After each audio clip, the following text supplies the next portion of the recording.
Blog Talk Radio.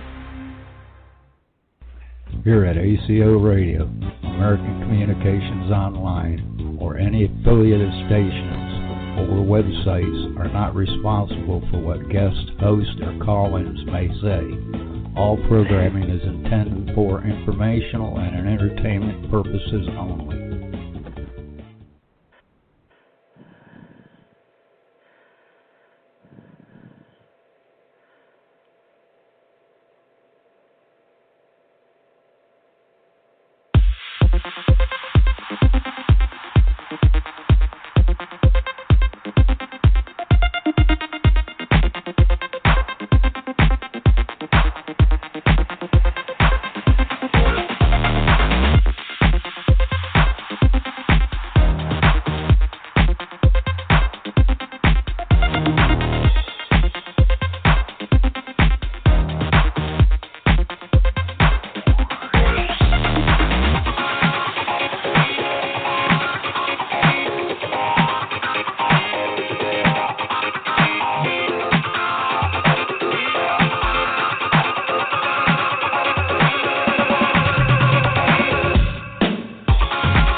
ET Radio.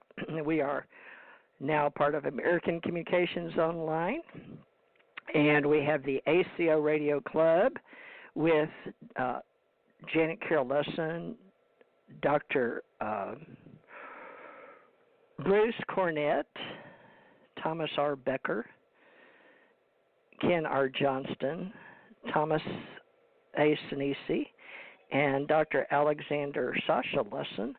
And we have, in the past, done ACE Folklife oral historians in the spoken word and in our Ascension Center, our Ascension Center network in Hawaii. And our ACE team presents some information, and in the past we've been open source, and we have been together since 2003 from Kentucky, and I have moved to Florida, and we're involving crowds and groups and associations and professional associations and hobbyists, and there's the various groups in folklore and legacy, and we have people that share music and books and influence history and discuss various arts, culture, education, science, technology, history, and folklife. And we have various initiatives and resources and supporters, and we appreciate everybody. And we are working together today in what's new and who we are and who's who and how we will move forward with our humanistic commitment to our scientific engagement, but also how we may register as a charitable organization internationally in the future, because our mission's always been to stimulate cultural equity through preservation, research, and dissemination of the world's books and music and our communities and pop culture now with our creative heritage. And our background comes from many years of knowing each other in the hills of Kentucky. And I was born in Louisiana, and I loved going to Washington, D.C. and visiting the Library of Congress and the Smithsonian with my dad. And so some of my best memories are going to libraries and museums, and I don't want to see that go away. And I know we have a lot of people that love ancient cultures and now ancient aliens and the History Channel, and we have the Travel Channel, and we're doing everything we can in the documentary and the film industry to make original collections. And back in 1996, when Mr. Lomax, let me see if I can, Alan Lomax retired, We founded the ACE for Cultural Equity, and he explored and preserved the world's expressive traditions with humanistic commitment and scientific engagement. And ACE was registered then as a charitable organization in the state of New York in 1983. So he was housed at the New York City's Hunter College. But it still remains for us to learn how we can put our magnificent mass communications technology at the service of each and every branch of the human family. So that's the background of it. He was a musicologist, writer, and producer. He spent his life researching and promoting unrecorded and unrecognized music and dance and oral traditions. And that was to reaffirm the beauty and unique value of folk traditions in our source communities and on the world stage. So we are continuing that development, and we have had archivists that have been sharing lots of information with the world, including this type of collection, and we'd like to keep that up with our white papers on the national cultural world and the National Endowment for Humanities. And there's a need to support your local, regional, and immigrant folk life, but also white Anglo-Saxon Protestant folk life. So we work with everybody, regardless of their political or religious or even personal descriptions. And so that's when we formed this ACO and TJ Morris ET Radio. And I formed American Communications Online with some friends of mine.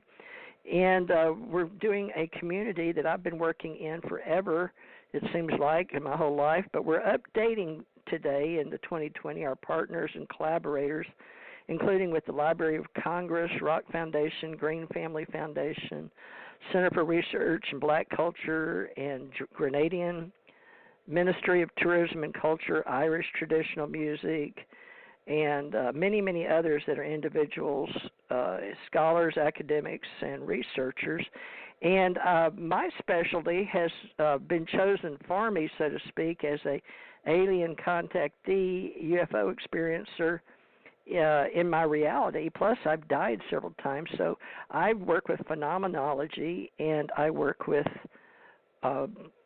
paranormal and historians that do.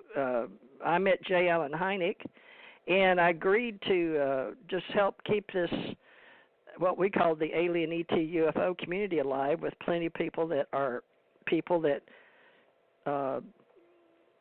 share that. Now, I'm going to call one of Jan ALdrich. We're doing our best to help him in a collaborative understanding of doing his claims of archiving, and as a historian and a professional, because he has a degree and will put up his knowledge to with anybody.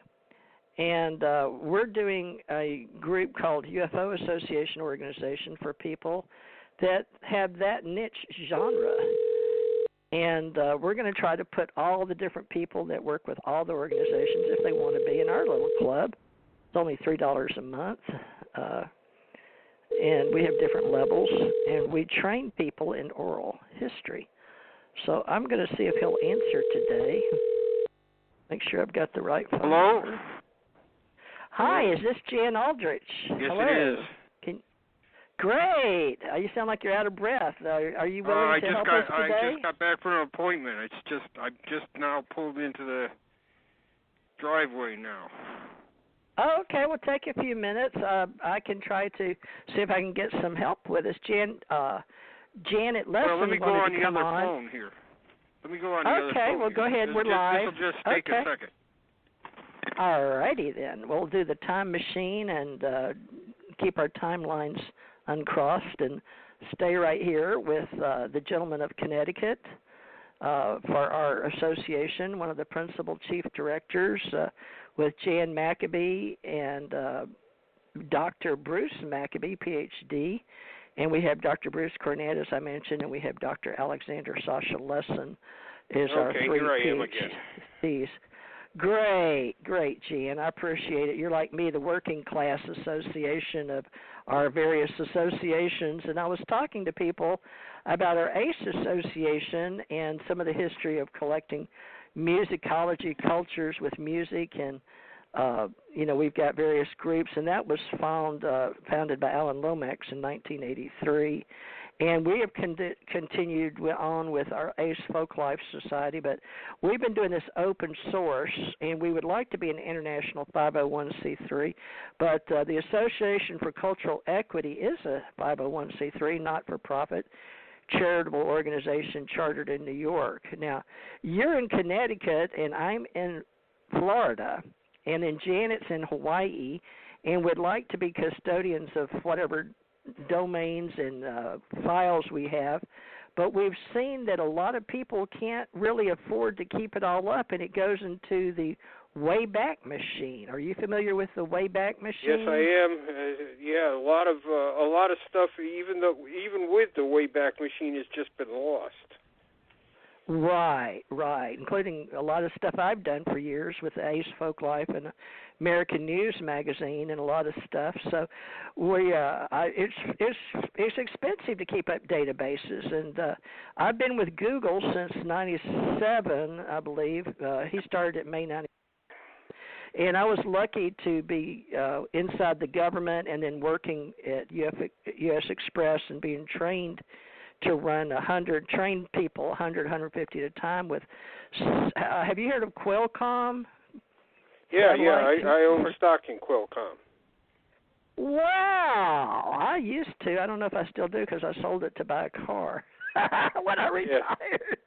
Yeah. But Qualcomm invented tech the world loves. So anyway, I trained people. So I'm going to try and use, now that I've retired, some of my skills with yours, being that you and I both worked in security and information and personnel and worked in the government, and maybe we've got a higher calling to help before we pass on and leave something, but we've got to figure out the best way to convene with our academics and higher education and journals and have, I guess we're going to have an open journal system, I don't know, but I've been talking to you about archiving and the best way to save money for all our organizations.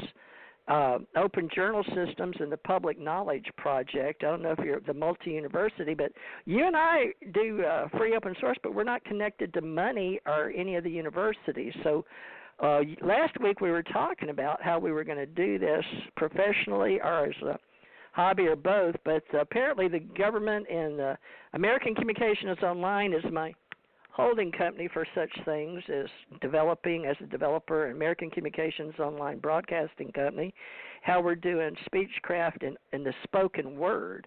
And I've got book 2, episode 6 for today up for Jan ALdrich, you as an oral historian with Ace Folklife, but also with UFO Association Organization as a principal helping Dr. Bruce Maccabee and his wife Jan, and then how you and I have gone back and helped in our past in organizations like Center for UFO Studies, J. Allen Hynek, because that's big up for even my family calling me about Project Blue Book and thinking maybe they owe me an apology, which I mentioned last week, that maybe some of this stuff isn't all woo-woo and foo-foo fighters, or that maybe some of it's real. But you've been discussing whether it's real or not, how to get around all this. And Jan, if you'll hold on just a minute, why don't you go ahead and introduce yourself, if you don't mind, whatever formal introduction for today's oral history on your book 6, and then we'll bring on Janet Carroll Lesson, who just tuned in.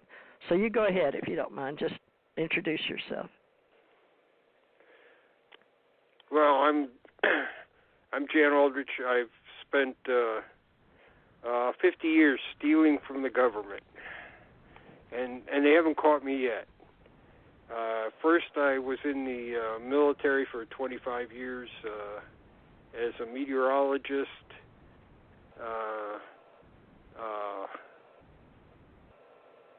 security and intelligence, assistant adjutant, and finally as safety. And I was an enlisted person, so they threw me into a high-level safety position that should have been filled by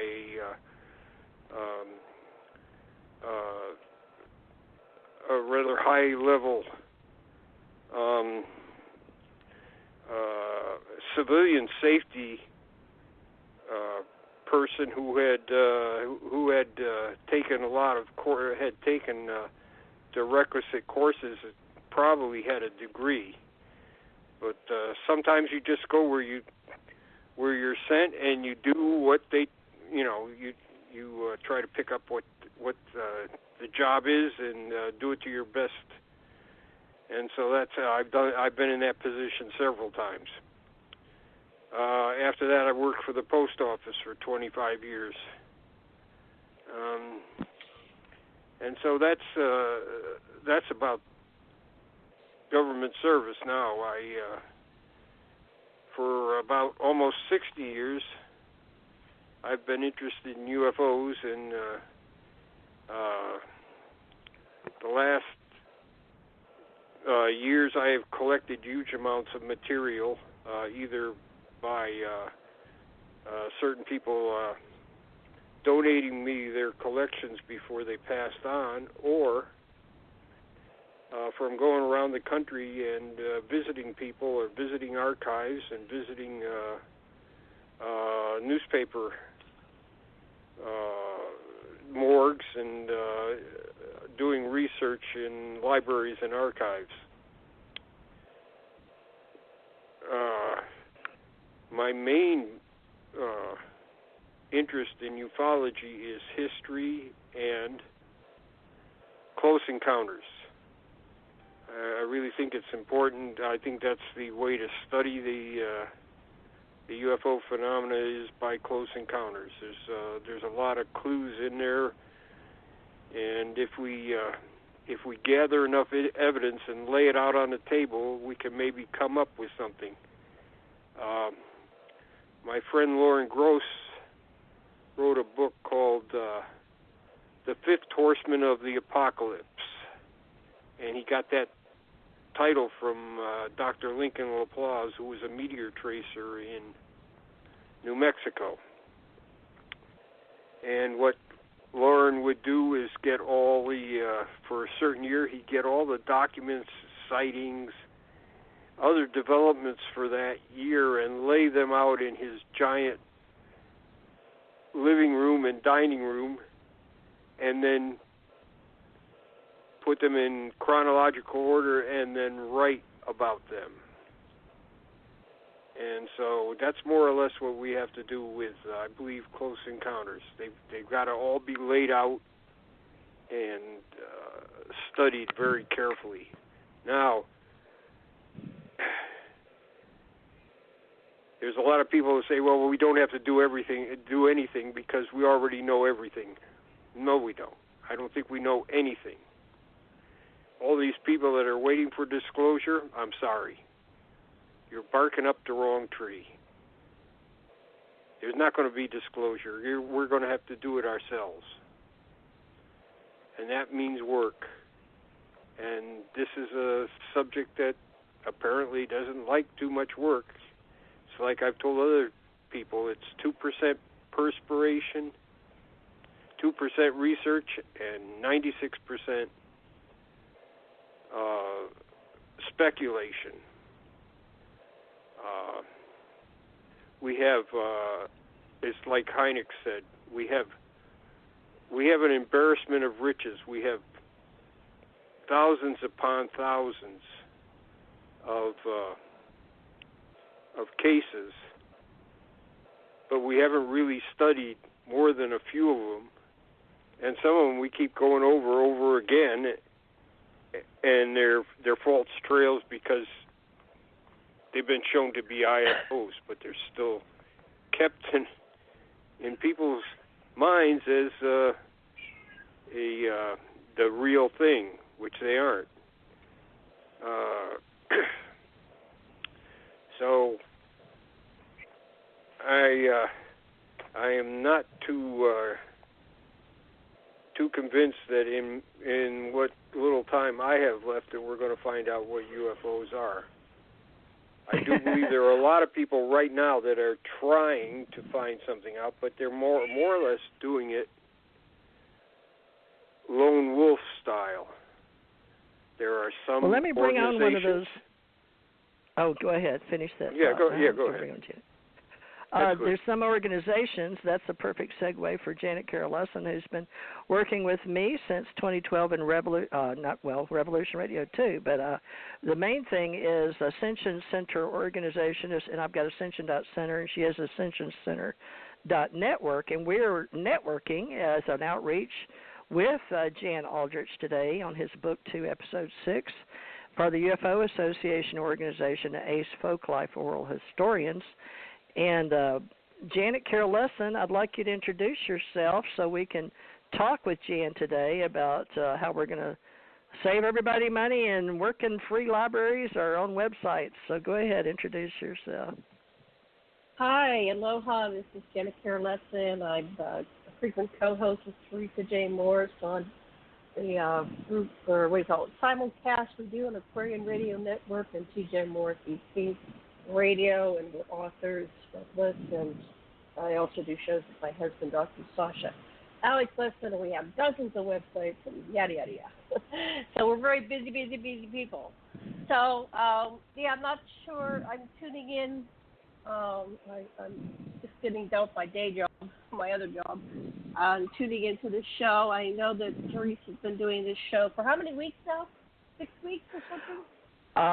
Don't know. I don't know if this is our 10th week or not. It's episode 6 on Book 2. So we've already done 10 or 12 weeks before on Book 1. This is Book 2, wow. So you're on episode 6. Yeah, time flies when you're having fun, amazing. folks. That's amazing. Well, I tuned in periodically, and it's a great job, and I'm glad you're getting it all documented. And I'm here. I can ask some questions here and again, and I'm not sure exactly my role in today's show, but I tuned in, and I'm here, and I'm here to serve. And do we want to ask each other questions, or how do we want to do this? Well, if you'll pull up blogtalkradio.com/TJ Radio, and then the Gaia movement is really big, but with environmental and education, which is really big now with the young kids. And Jan, we were talking about the baby boomers, and this is actually what we would like to historically archive as the spoken word with Jan ALdrich. And Jan has been explaining various organizations, but I do want to help the Gaia movement, so I put in Gain Gaia movement, but they're always watchers on people doing various profits and non-profits, and as a non-profit organization, and we haven't really formed ours. We have an unincorporated association of various organizations, so how, we get to work together. I'm doing my best to form a community on Patreon, so I'll invite everybody that if you want to work on a project with my company is American Communications Online Broadcasting Company, and I help do live shows and podcasts, as well as I have TJ Morris Publishing for books, and we use, like everybody else do, print on demand through Amazon and Lulu. All these companies I worked with book publishing pretty much all went to print on demand with. There's a whole historical story about Amazon coming in and changing the print business, the printing business I won't go into right now. But Jan has agreed to help me where Dr. Bruce Maccabee left off and asked to step down, but he's still in our group, as is Jan. I got a message thanking me for keeping up the community. And how we're doing it in free social media. And Dr. Bruce Maccabee asked if he could step down and simply be noticed in Facebook because it was easier for him. But I have seen him here. He's still doing films and documentary and being asked as a walk-on, and with Jan and working with various producers in our LinkedIn community. So, whoops, Janet fell off. I guess she'll be back in a minute. So the phone rang. But, Jan, back to you. Now, you had to say you're in the middle of a sentence when Janet came on, and I'm sure she'll be back, with the organizations that you see us doing this with. Well, no, our own, or I can't this? say that there's much organizational work that's going on right now. That MUFON is active, but many others are in a quiescent period. They're dormant, or they're working on things where they're not recruiting people on the outside to do things. I just watched a Nova program, and they were talking about how they got thousands of people all around the world to look at these photographs they had of animals in a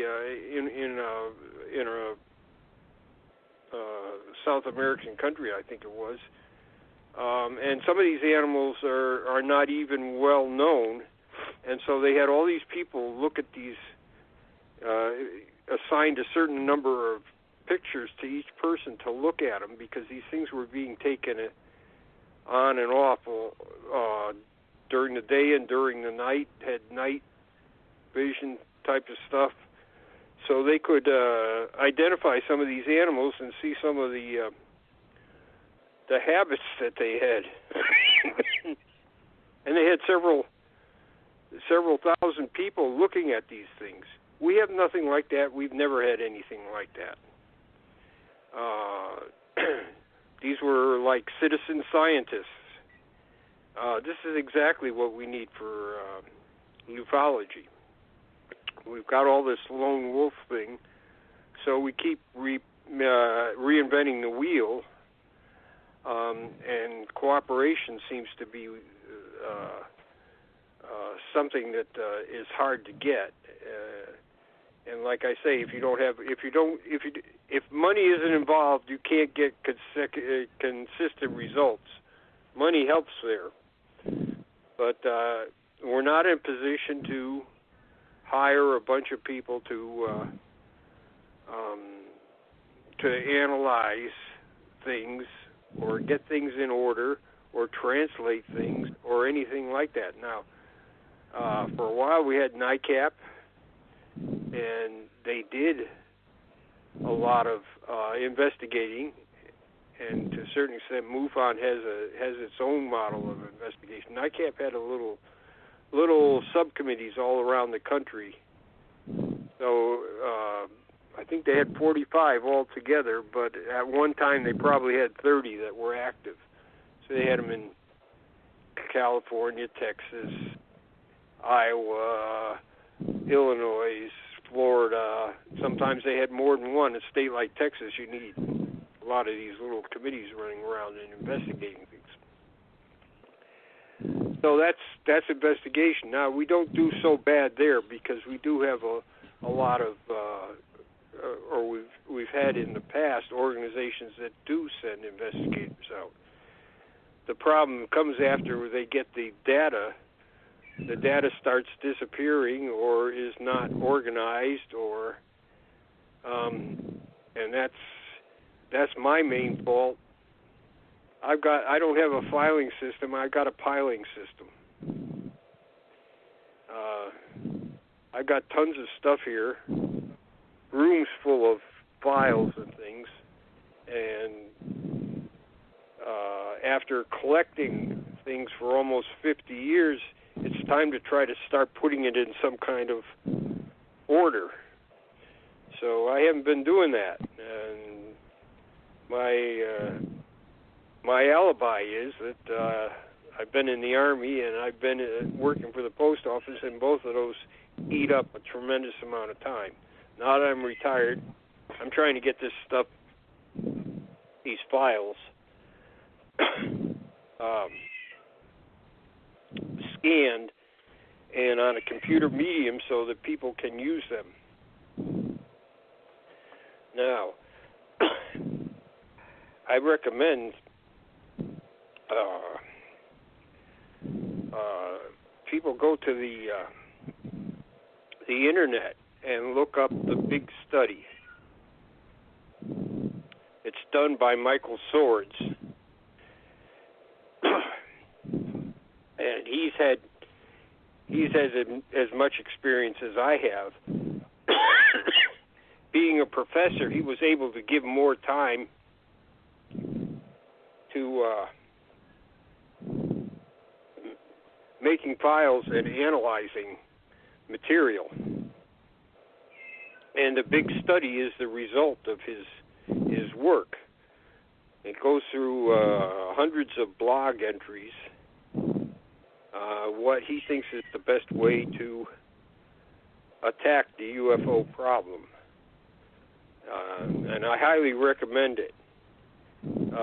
He hasn't written for it in about 5 years now, but it still is consulted by a large number of people. And like I said,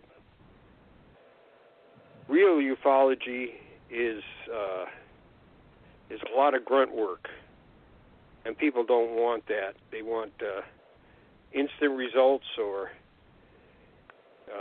great things, and a lot of ufology is failure. We get thousands of reports, but many are not worth anything, or they're easily explainable, and some of them that are need to be further developed. A lot of this is not really glamorous or anything. It's to a certain extent, it's tedious. I find it exciting, though, when I can marry up data from one place to another, say in the same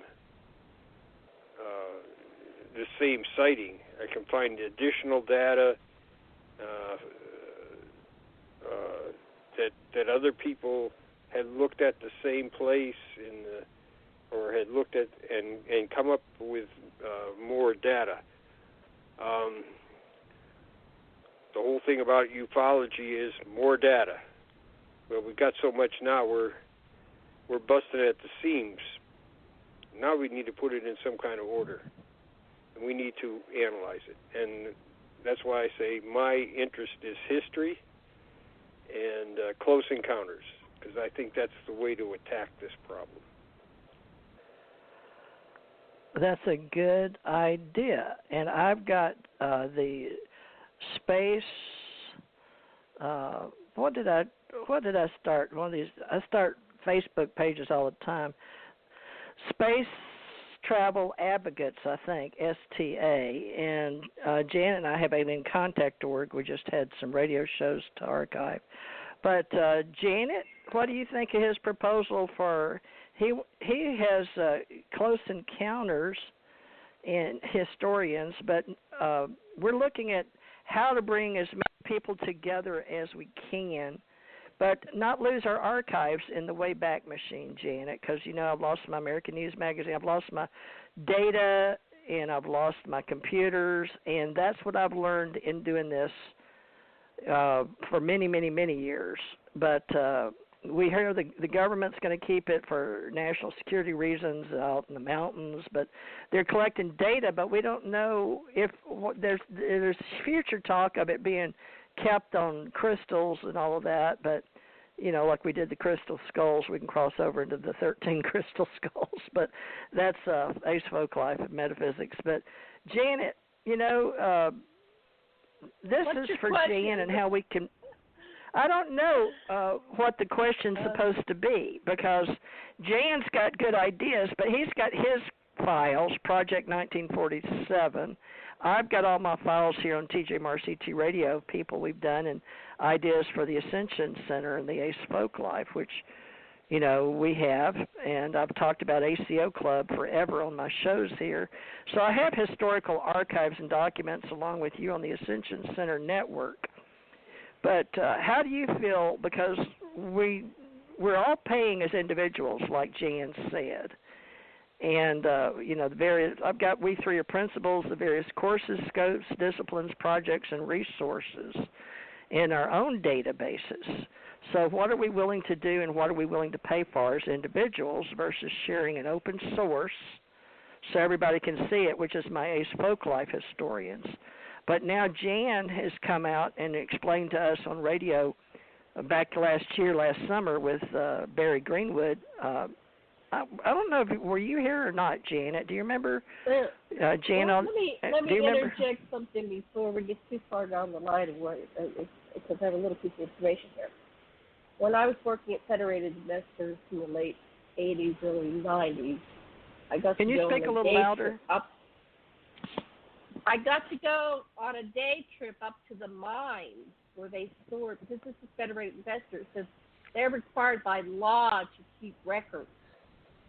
So Federated Investors of Pennsylvania, so are they still in existence?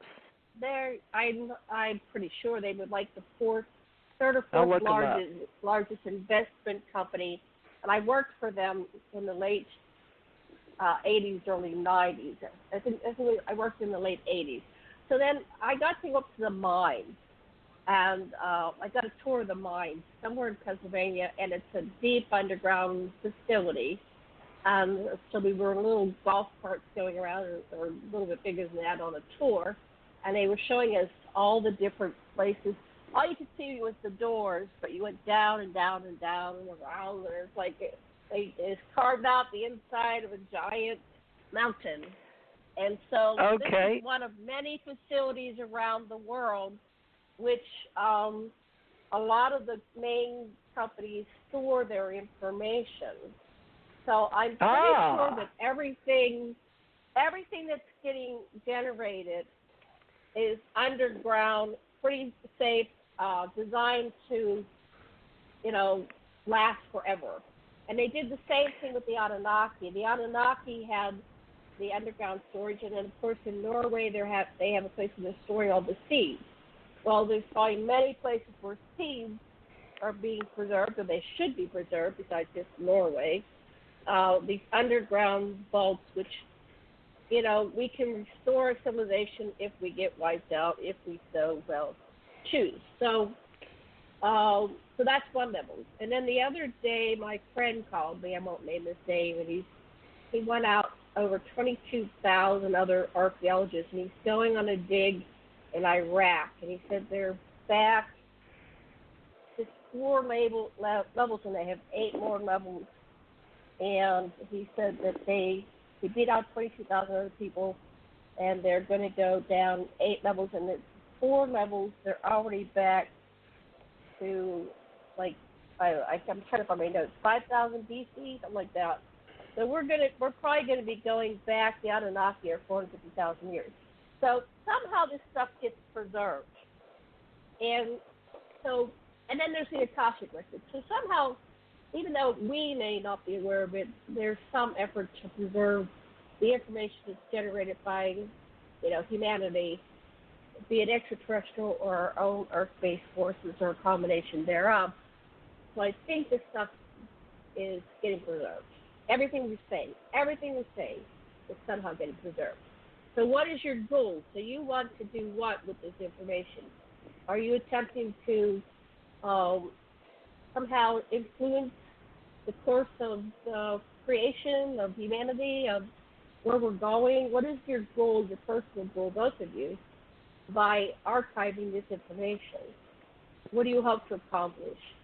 Because we all just get to dance for a short while. We're just dust in the wind. But what is your legacy, both of you? What is your legacy? I can go back to metaphysics, but let's just say that maybe now in the Ascension Age, which I came to purposely mention and remain, I was hoping to remain anonymous.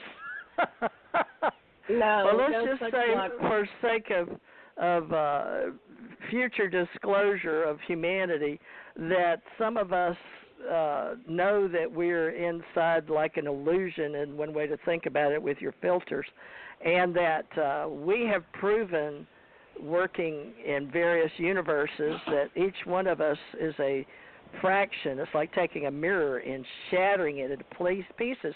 And now the young people that I mentioned, baby boomers, we're baby boomers, but let's say that some of us now have gotten out the reincarnation bubble, that people realize that they live forever, that energy can neither be created or destroyed, it can just be moved around. So with my goal before I pass, being that I've passed 3 times already and keep coming back to help this group on this planet in this bubble, is the fact that I'm here to make sure all the universes get pieced back together. And on this planet, in this group of beings that keep coming back to work here, some of them call it a prison planet, is the fact that they're here until they level up. And back in when I was with NASA and we went to watch 2001 Space Odyssey in the 60s, we thought we were going to be in a completely different world that we all thought we created, and somebody stole the narrative. So again, like the Caesar Rome period, I call it pinpoints in time because, well, time is an illusion. We have space-time. But I don't want to get into the quantum physics of it. But at the same time, we're looking for ways to keep a reality in check. And UFO Association can do that because they've already swapped the narrative. We're baby boomers, but the millennials have already stuck it over at UAP with the help of some old-timers that keep the greed going on. But, okay, so we're going to go UAP now. But, I saw lots of things where different people take their ideas, and that's fine. There's abundance here. There's enough for everybody, but I want to do the uplifting and solution. So in answer to the question, I joined with Jan to take who we are in the past and assist with the ACE Folkife, which I've been a member of at least on the internet since 2003 when I started doing events, and helped with my husband get his books written. And so I've joined in doing Speechcraft in Ascension Center with since the 80s in Hawaii, and I'm trying to form Ascension Center with ACE Folklife and ACO Association with UFO Association, which I actually agreed to do years and years ago. So I have a contract of life May 10th, 1967 to May 10th, 2017 for 50 years. But in my past lives, I've seen where we thought we did this once, and we put it all in libraries, and I'll be damned if they didn't have a fire when Rome decided to take it over and burnt the friggin' library down. So we're trying to do something better in many universes, including the crystal skulls, but nobody's can believe that, and hook the grid back up with the Akashic field, which nobody's can believe that. So as long as we can do today in reality, we can be disgruntled entrepreneurs and help people like Jan. Jan's had cancer in his throat, and it's in remission, or he got rid of it. Jan, are you completely fluid-free of anger, cancer, so you can help us with this? You're free? Well, yeah, I'm free of cancer. I'm 7 years free from cancer. All right. Well, I see this as we're doing hard copy, but Jan knows past libraries. We do this over and over on this planet. We come back and we sabotage our cultures. And Jan, don't you want to see what you've done, or the people in the baby boomer, or even all the way back to, I don't know, whoever you want, the book authors and the people that helped us with Grudge and Sign and UFO associations? I mean, pull them together and try to save your stuff. So Jan's got a point. They were going to put investors, that we've got caves all over the place. And that may help in the future, but some things that are left in stone and the marks may survive, but the culture doesn't. Because the people used oral. They thought, okay, well, we'll definitely, try to keep some of this in various languages. But when the people come back, those that are above us or know more than we do out there how to, create universes, they sometimes have different groups for whatever reason come back down, and we don't know. So you're calling various levels in this game of life or game of the universes something like Close Encounters. So that is like a story. So we're all storytellers.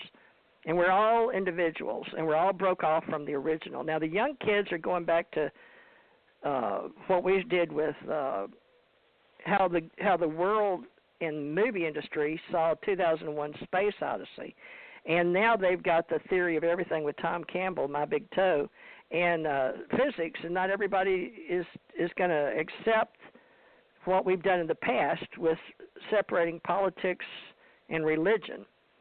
And so they're bringing it together in sort of a science, spiritual science, quantum physics, and going to try to pull it in together into one big blog like 2001: Space Odyssey. And I've seen the films that people are making, and they're great. But they're saying that all of our consciousness is out there like that big plank.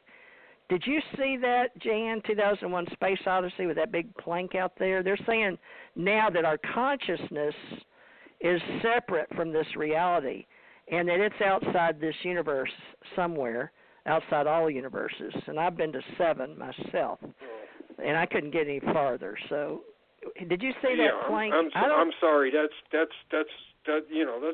metaphysical and way beyond what I'm doing. I'm doing simple grunt work.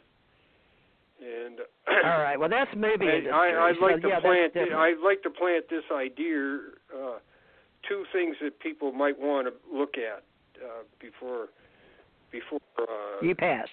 No, before we finish this program. Okay. Just recently,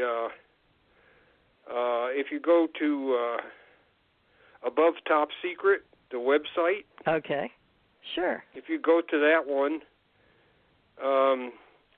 there's millions of pages of records and transcripts of podcasts and media, various media interviews and things like that have just been put on the web. And if you go there, it'll tell you how to get to it. So I'm that's there. one thing. It's a huge repository of information that's just been put up. So everybody can use it. It's free for everybody. So it's the website is Above Top Secret. All right. And people may be aware of that because it usually lets people know when records and things become available. I asked Lear to come on. What's his name out there in Vegas? I always call him Bob, but it's not John Lear. I asked John, right? John Lear, isn't that it, Janet? You've interviewed him. I asked him to come on, but he says you didn't do Isn't it John Lear? You've had him on, the one from Vegas, the John pilot. Lear. He was in MUFON. Yeah. Well, I asked him to come on. All right. Well, he doesn't do radio anymore. He told me that. So, but he does. He told me about Above Top Secret years ago. So, Jan, I don't know how long it's been going on. No, this is just a website. It's named Above Top Secret. It's not anything to do with Lear. It's a website. It's named Above Top Secret. He uses it. Okay. Well, good. Yeah, he promoted it on some films. Right. So, but he is in our UFO association, or he is an old timer. We're going to discuss who's who today. I hope we get around to it. All right. I'm here. What do you want me to see here? Is I already mentioned the big study. And so this is this is what I want to do. I want to do with my stuff is the big study? The big study. It's I'll go there. You just put that into Google and it'll go right to it. And it's and it's Michael Swords'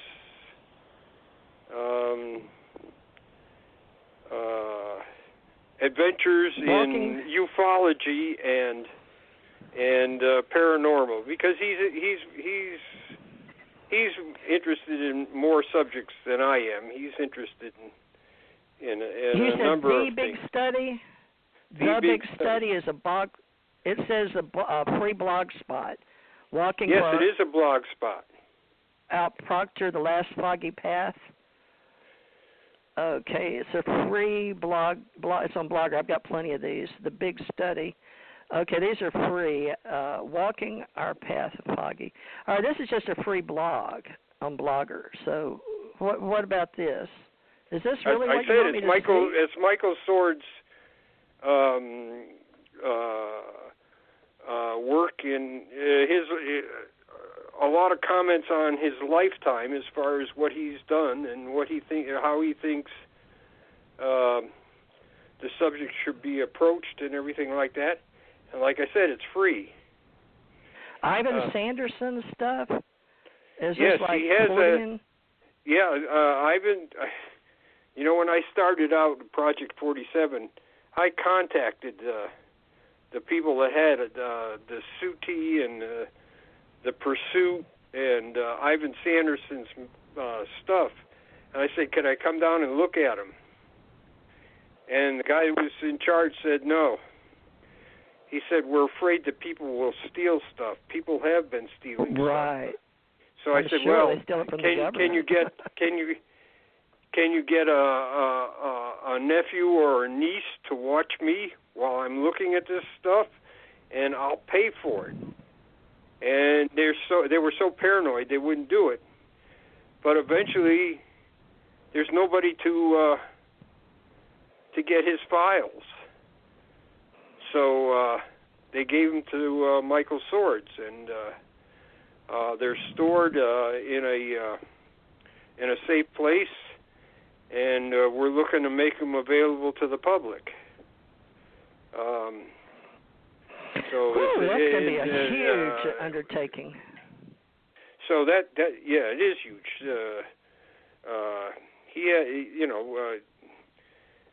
Sanderson worked for decades. I mean, he's passed away, but he did a lot of work, and his files are still in existence, thanks to a couple of people that salvaged them, and they're hopefully we will have a place where the public can come and look at them if they want to. People have been coming from all over the world to look at this stuff. Swords had a collection of some of Sanderson's stuff was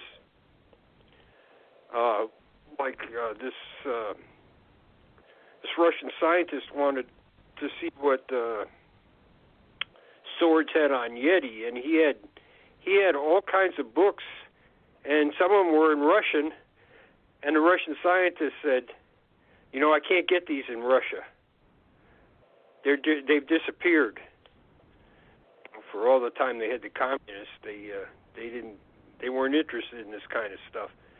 And he says, I can't get this in Russia, but you have it.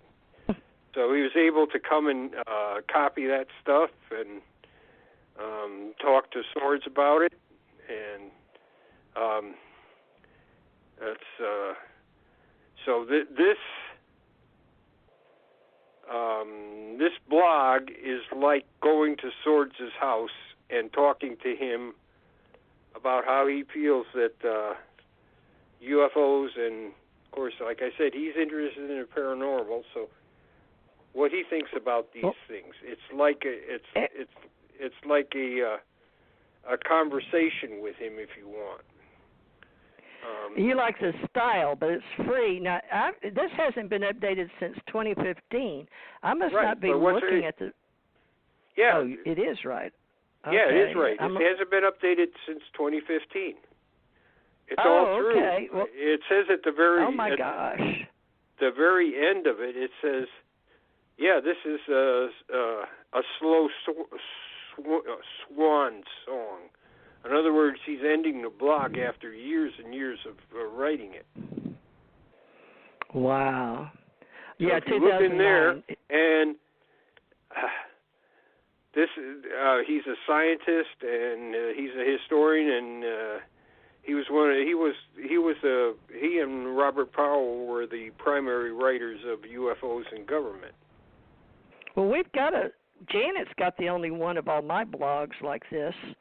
She asked to have the network and did .net, and we back then we could export blogs to our websites, and I can't even do it now. They've taken so much away, even though I'm a developer.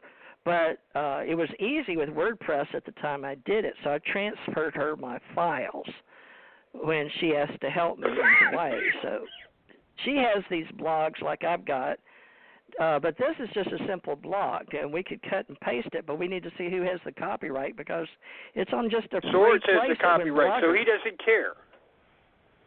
Okay. Well, we can grab it. The last time I met with him, he told me the whole reason for this is so other people can use it.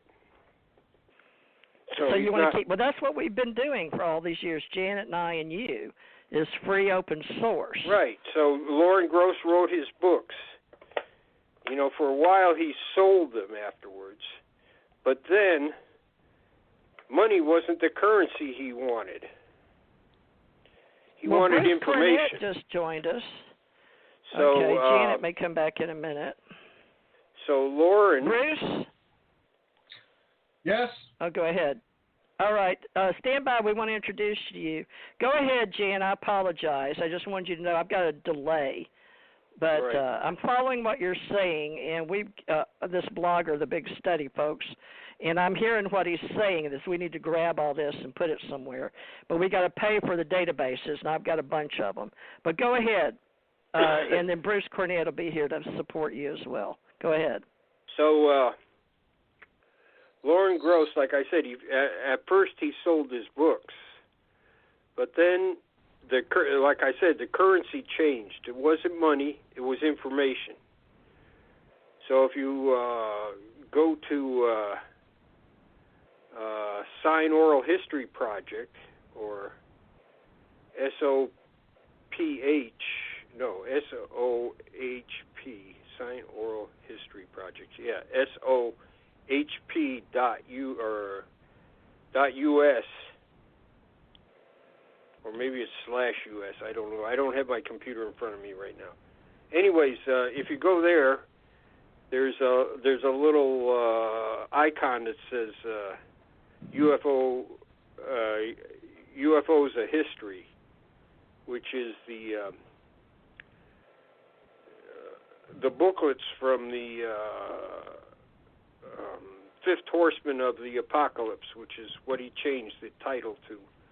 So there's about 40 booklets covering from pre-47 up to 1963.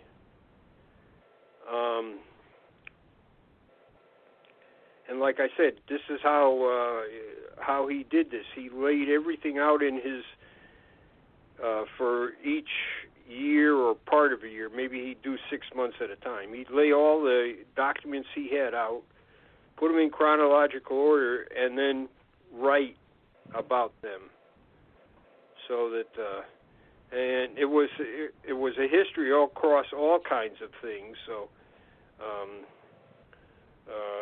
it was also what the governments were doing all over the world. Anything he could, any information he could get, and he got information from all around the world, people, and so they would.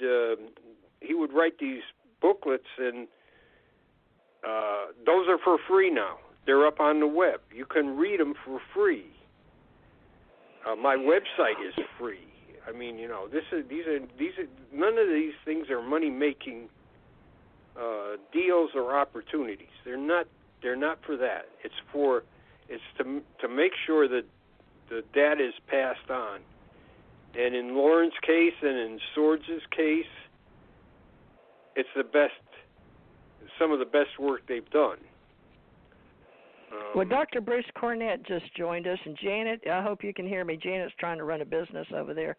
But I asked Dr. Bruce Cornet to weigh in on this subject today for UFO Association. He's joined me with my ACO club, as has Tommy, for the Alien Contact Organization part of it. But Dr. Bruce Cornet has been a friend of Dr. Maccabee's, I guess, and yours, because I asked you last week if you knew who I was talking about, and you said Bruce Cornet, so he's here now. You guys want to talk a minute? Dr. Bruce Cornet, why don't you introduce yourself, because this is a live recording. Yeah. Well, this is for the live recording I'm doing now. For the library. Okay, sure. Okay, go ahead, Dr. Bruce. I'm not going to go through my curriculum vitae or resume or anything like that. At this time, if somebody wants to know who I am, they just need to Google Dr. Bruce Cornet, and you'll come up with a whole bunch of links to my web pages, etc. So, thank you. I've been in, and we're building in this you. field. Go ahead.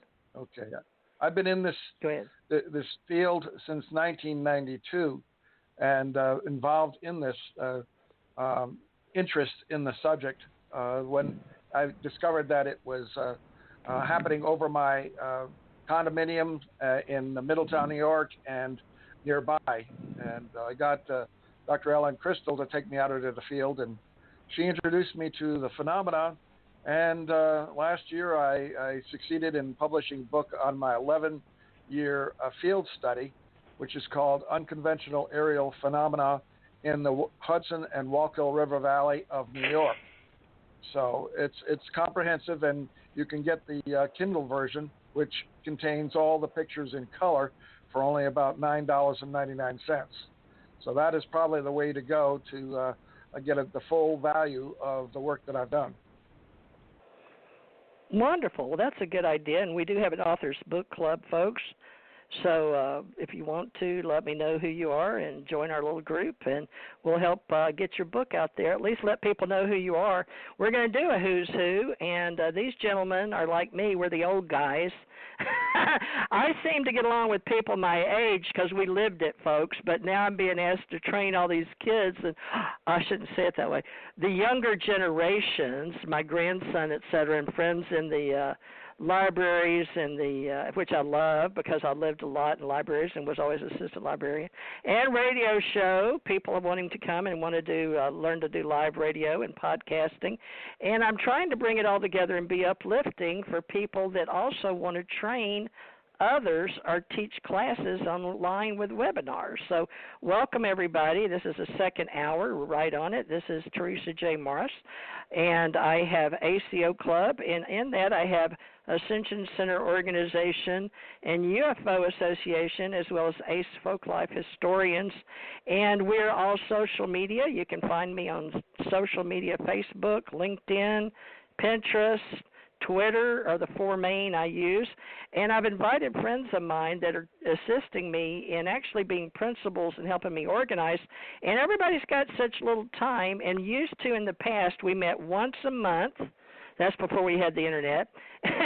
And then after we had the Internet, I was the president, CEO of the local Civitan International, and I was trained to run organizations at the international world level, and had to pay my own way to the Hilton and pay my own $100.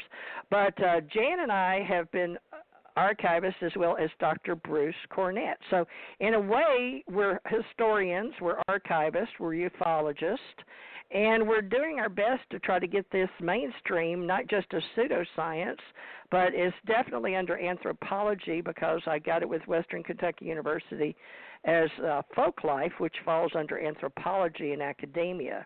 But we're all working together, and with Janet Carolesson and Tommy Hawksblood of Hawaii, and doing radio shows for the oral and spoken word. So here we are. Now, this is part of Book 2 with Jan ALdrich, Episode 6, who agreed to come in, and he's been helping Center of UFO Studies with Barry Greenwood in taking on different timelines. He took on Project 1947, and he's worked with Bigelow, and so has Cornet. And I find that interesting because we're talking open source, what we're willing to do free in the world and put out there internationally so we can have open source documentation. However, those of you that want to keep your information, we're looking at all the people that talk about servers in the cloud, where our information is stored, and now how much the government, FCC rules internationally, is shared internationally. Plus, a lot of the countries, China and Russia, like Jan said, they don't really access the information. Their company in the communication world, they can't see what we're putting out there. Plus, a lot of stuff we're putting out there is being put in the time, is being flattened, as we say in the communication and digital world, and it's not out there anymore, including things I've put out there. So, Bruce, you want to tell the audience with you and Jan, you guys, we want help to bring this together and to make something better. And Bruce, Jan, is going to a event that I've offered to help get the word out and promote with him for Bob Brown. And I'm real happy about that. I seem a little free thing I made, but, you know, it's easy for me to do because I know how, but not everybody knows how to do it and throw it up for nothing. But anyway, we can offer these services, and Janet's back on now. Tommy Hawksblood showed up, but he left, and now Janet's back on. But, Bruce, go ahead. We're here, and all of us are principals, and we're all trying to work together in free social media, folks. And this is, I'm paying to archive this in my archive on Blog Talk Radio. And we're going to talk about what we're all willing to do for our own stuff and our own files. But how do we come together, and how do we save what's out there free?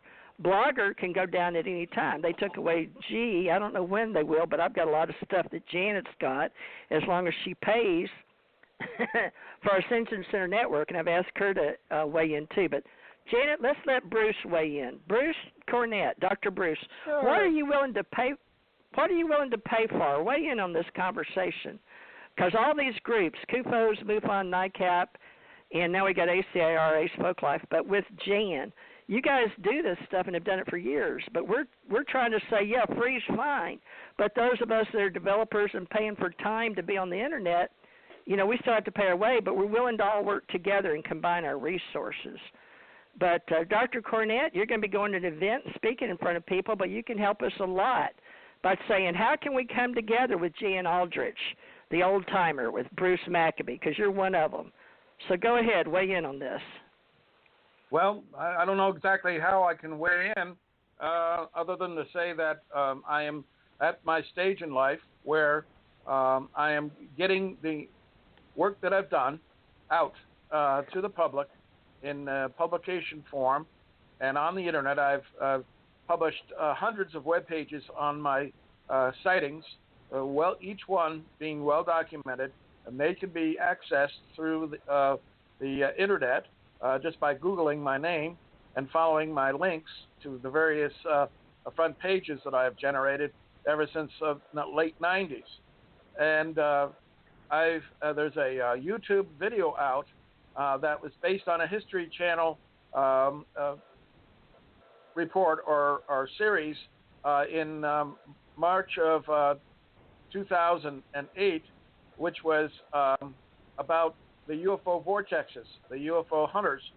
And I thought that presentation of Pine Bush and of my work there had just basically dropped off the edge of the earth. And once the Ancient Aliens had come on, and to my surprise, somebody has resurrected it and put it on YouTube. So you just have to Google UFO vortexes and UFO hunters, and that video will come up. And it's a very good explanation of what was going on and what I discovered in the field there. On February 17th, which is a Monday, I'll be giving a talk, a 2-hour talk at the Laughlin UFO Mega Conference in Nevada. And that is combining all of my material that I gave in 2 different separate talks at the Coffee 11 conference and the Extraordinary Technology Conference in Albuquerque this previous August. So, and if you want to stay around for my Thursday, 20 February talk, an hour and a half on my personal experiences with ETs and the spirit world. And it's, as they call it, name it, it's The Anatomy of an ET Spiritual Deception of Biblical Magnitude. And it involves chapter 12 of the book of Revelation and the woman who bore the male child. And what is important to realize is that I was given a message to present to the world that the alleged return of the Christian, Judeo-Christian Savior. He's coming back with a different name. He's been reborn to the woman described in Revelation chapter 12, and that happened on the 1st of August, 1967. He recently turned 52 years old. I've met him. He's a pilot of extraterrestrial craft, and he has the same genome. He's a virtual clone of Jesus Christ. And we'll see if this is all going to pan out. He's just turned 52 years old, and he's has been on Earth many times, walking among us and getting to know the various nations, cultures, people of the Earth, the different languages, etc. So when he does make his official debut, it's going to be a bombshell. Let's put it that way. Wow, I wonder if that's the same guy I thought was Jesus on the spacecraft. Wow, well, it's all in our filters, folks. It's all in our memories or what we've experienced. Janet, go ahead and weigh in on this. This is blowing my mind because this is on Jan ALdrich's book, folks, and hopefully we can get it translated. But Janet's helping me write a book, and we're going to weigh in on our portal Stargate to all these other universes out there. But Janet, you know, you've interviewed Dr. Cornet, and I want you working with Jan because I want you to help me with his book. A lot of times. Yes, Bruce has been on my show a number of times. We know each other very well. I'm excited that you're going to be presenting. I hope everybody is, safe, gets there okay, and gets home safely. So what do we weigh? I got so confused because or like 100 things to do. What are we doing free? Well, when you left, he was talking about Blogger, and it's a free Blogger, but that's fine because you've got my archives on your AscensionCenter.network. So that's more metaphysical with our ACE Metaphysical Institute in Hawaii, but it's also with the Ascension Center where we train. That's our certification program in the ACO Association. So, folks, we've got articles and bylaws for this loose, unincorporated association of people, but all of us are doing this free, or we have our own archives. And what Jan brought to the table was, Janet, pulling all this together, but at the same time you brought up where you think people are going to keep it regardless, and you left, and Jan hadn't really said, answered about the Federation, but us keeping files. But these men are saying before they check out, this is their last Hail Mary, so to speak, just in Blog Talk, talking among ourselves, is the fact that the UFO Association organization is recognizing all the old guys and putting them in a professional association. Dying. That's one thing that's happening now. Is a lot of the secret space program, super soldiers, are saying death is not an option. So if you're valuable, not for me. They want to have happen. I you're keep not coming back. Die. But there is no death. That's an illusion. So we are the generation that might be continuing long after our normal, quote-unquote, expiration date. I have a friend whose mother's in her late 90s, and when she wakes up, she goes, I'm still here. Why am I That's what I do. husband? I'm still here. Yeah, why am I still here? Well, that's death and dying. 97. Yeah, so some people are really living to be old. I think the woman that was in Gone with the Wind, what was her name? She's still alive, and she's like 105 or something, 106. She's like, why am I not dead? We're supposed to expire at such and such a date, right? So let's look at this as a brand new world. It's very different than anything before. We are. Well, I think we're all over 60. I hadn't thought about that.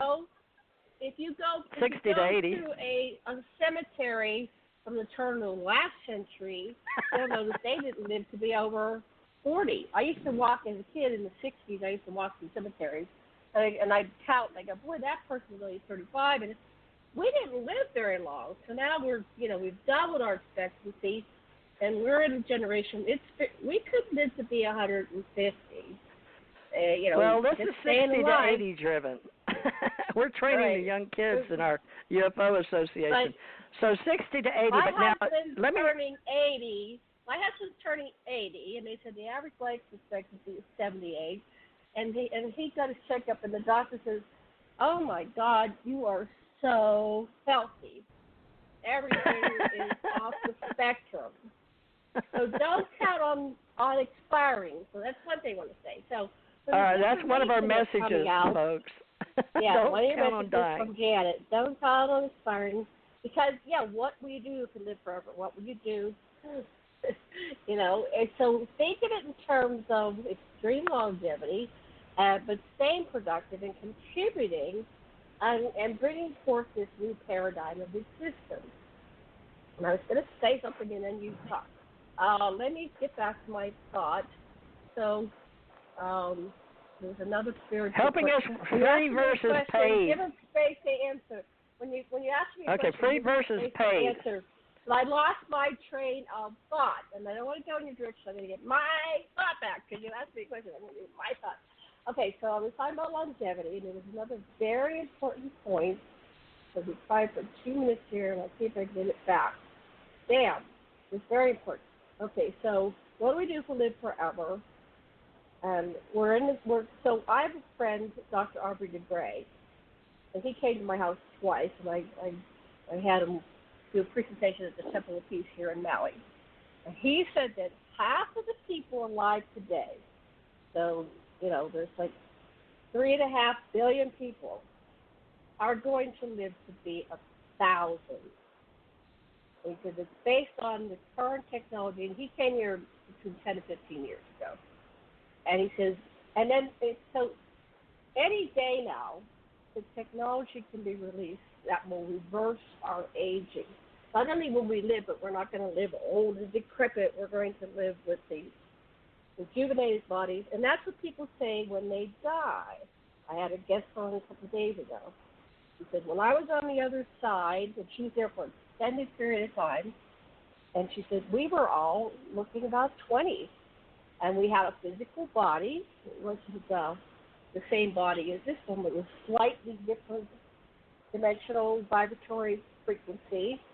And so anyway, and she ran into Jesus too. So people are running into Jesus. And she gave a detailed description about what her encounter was with Jesus.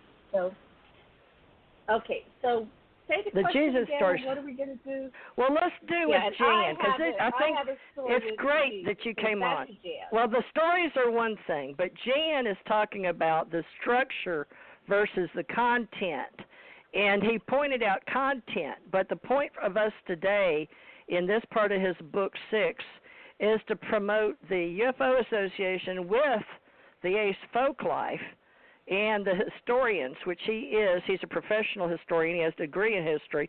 But the point for us is we left at 60 to 80 aren't ready to check out, so we'll say one of our messages is live long and prosper.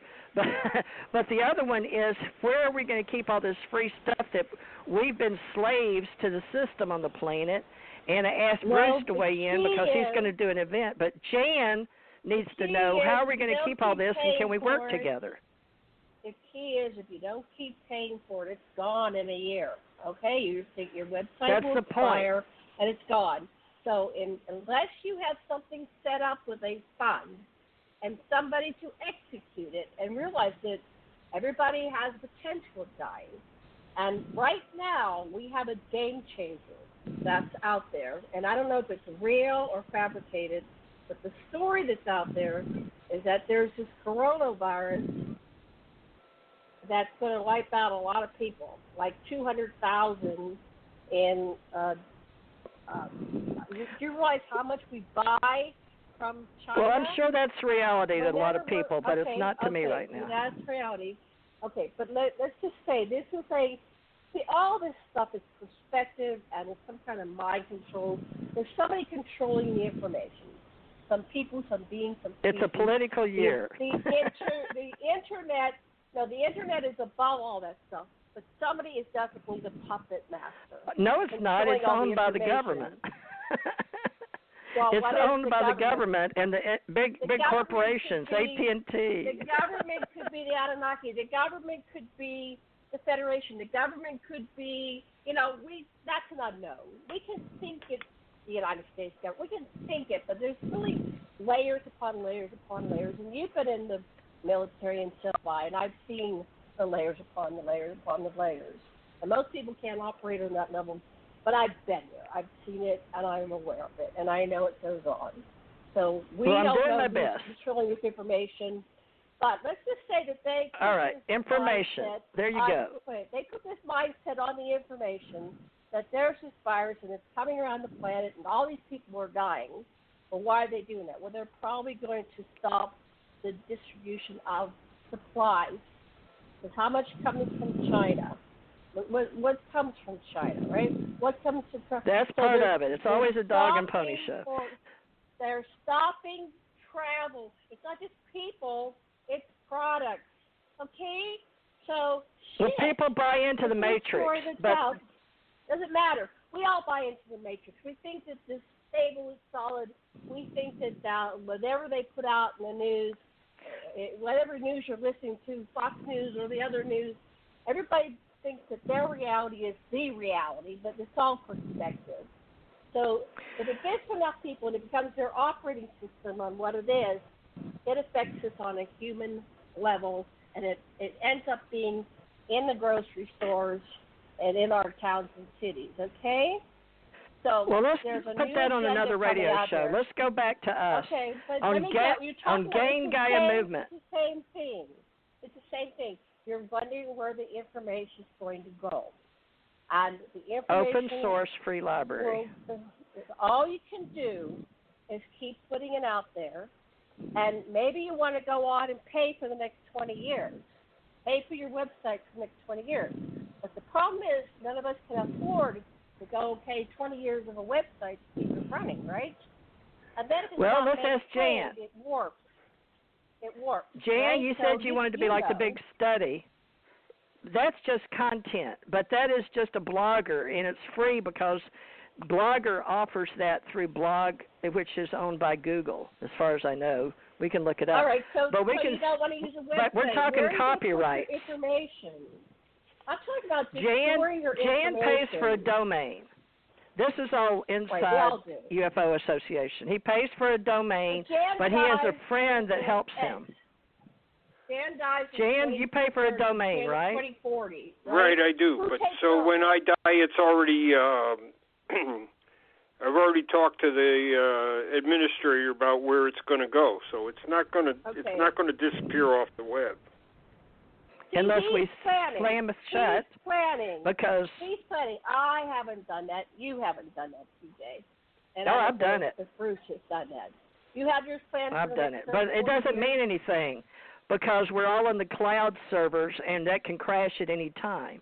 So this information can go away instantly just because in our illusion of believing that what we see is going to remain is just like all the libraries that burned in Rome with Caesar. Wasn't supposed to happen, folks. We had several cultures. Okay, so here's what I'm doing. I'm scanning everything. Everything I can get my hands on, I'm scanning it. And it's not just staying in one place. There's in Australia, England, Sweden, there's copies of these things. They're not going away. They're not on the cloud. So there are people that can reconstruct the work I've done. So it's not. What are they keeping them on? Are they paying for their own server at home? No, they don't have to pay for a server. You can carry your library on a thumb drive. I know that. On a thumb drive. But you can carry your library on a thumb drive. You got thousands and thousands of cases on one thumb drive. But those about be like 66 filing CDs. Cabinets at Kufos are on one thumb drive. I know, but remember, those are going away. You remember when you used to listen to cassette? Remember when you listened to a transistor radio? It doesn't matter. And then you went transfer to the tapes? next media. You transfer it to the next media. You keep on doing that. Yeah, I've got this stuff that's on floppy disks, I tried to get that all off of floppy disks to the next generation. It's going to happen. I mean, people are. There's always going to be a technology. In fact, I think it's almost. It's an economic thing. Hey, well, okay, you've been using this technology for a while. Well, we got to upgrade here. So then everything you've done before, you better get it all onto something else real fast because it's going away. Nobody uses floppy disks anymore. We're always upgrading our phones. And we're all going to apps a lot of stuff was MS-DOS. Forget about that. That's gone. Right. You can't find. It's hard to find people that know how to work with MS-DOS. Yeah, we're past C++ and Python now, so we're way up there. All right, so half of us are going to have to stay up on the high tech, on the futuristic stuff. How do you want to divide this up between Ace Folklife, ACO Association? Ace Folklife takes in all the music, the spoken word, videographers, all of it. Okay, we work with that with Smithsonian in Washington, D.C. So we got various organizations doing that. So we're a spoken word, but we're oral historians, and we do radio podcasting, live and podcast. And now everybody's tuning into doing that, all the companies, profit or nonprofit. So we just need to decide who we want to be friends with and what we want to promote, open source or copyrighted. And all the attorneys I've worked with in the past, and Lord, I've worked with some great famous ones, they're all about the copyright, because that's where the attorneys that run the country that run all the corporations are going. They want us in a big argument around the world, international, so they can get in on the narrative. Right now, the politicians, it's a political year in America, so we're all about the narrative. So the politicians, and they have to pay big bucks. That's all the way it's been in mass media, to pay for their time, airtime. So the government and the president's figured out a way to get out there free in the news. It saves a lot of money out of their pocket for promoting themselves. But how are we going to stay together? So what we have is we're autistic, artistic with an R. So we have artisans, we have artists, we have astrophysicists, we have historians, astronomers, videographers, but we're trying to pull together in the internet, folks. So if you want to join us, we're going to figure out how to assist everybody stay on the cutting edge as entrepreneurs, but we're all independent contractors, small business owners, and we're Jan, last week you said you are a professional. I went back to listen. How are we going to separate with Janet on the line here? Because she has a nonprofit, but she pays out of her pocket to run her nonprofit. She even paid for a big conference called Stargate to the Cosmos, and I couldn't go, and Tommy couldn't go. But it was a relatively good success. But she's trying to archive for people and get them on Vimeo. And, people just don't want to pay for stuff because right now it appears we're doing it all free. But we're all the slaves inside the matrix doing all this free for all the big corporations that are making all the big bucks and putting it on Wall Street. But most people that I'm in Working Class Association.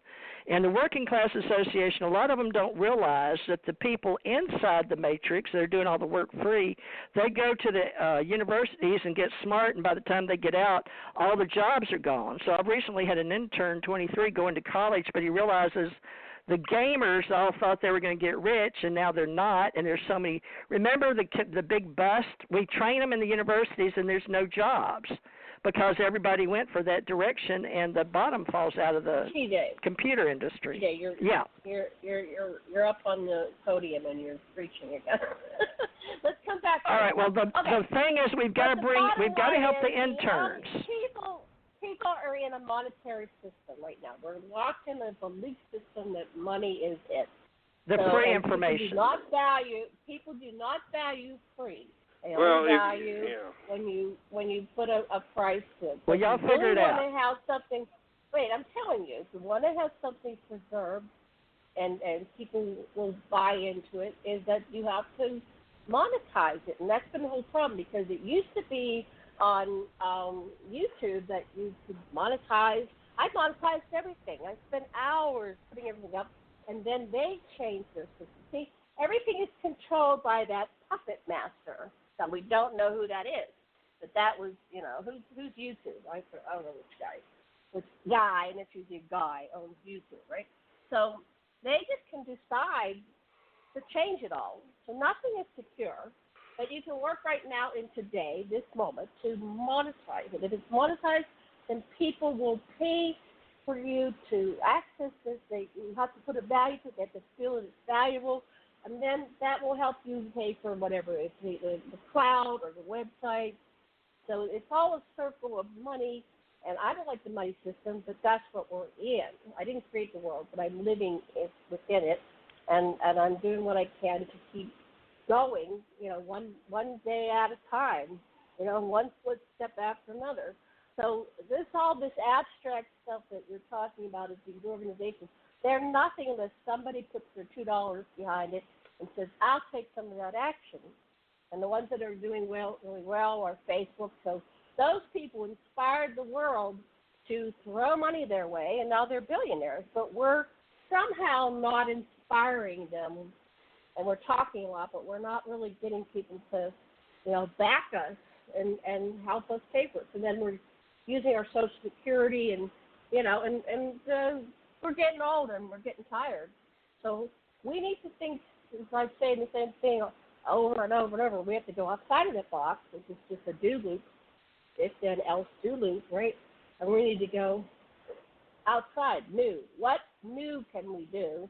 Because the definition of insanity is doing the same thing over and over and over and expecting a different outcome. We're not getting a different outcome. So let's think something new and different. But we don't need to do this on a radio show because it's like a big commercial. People want to have substance.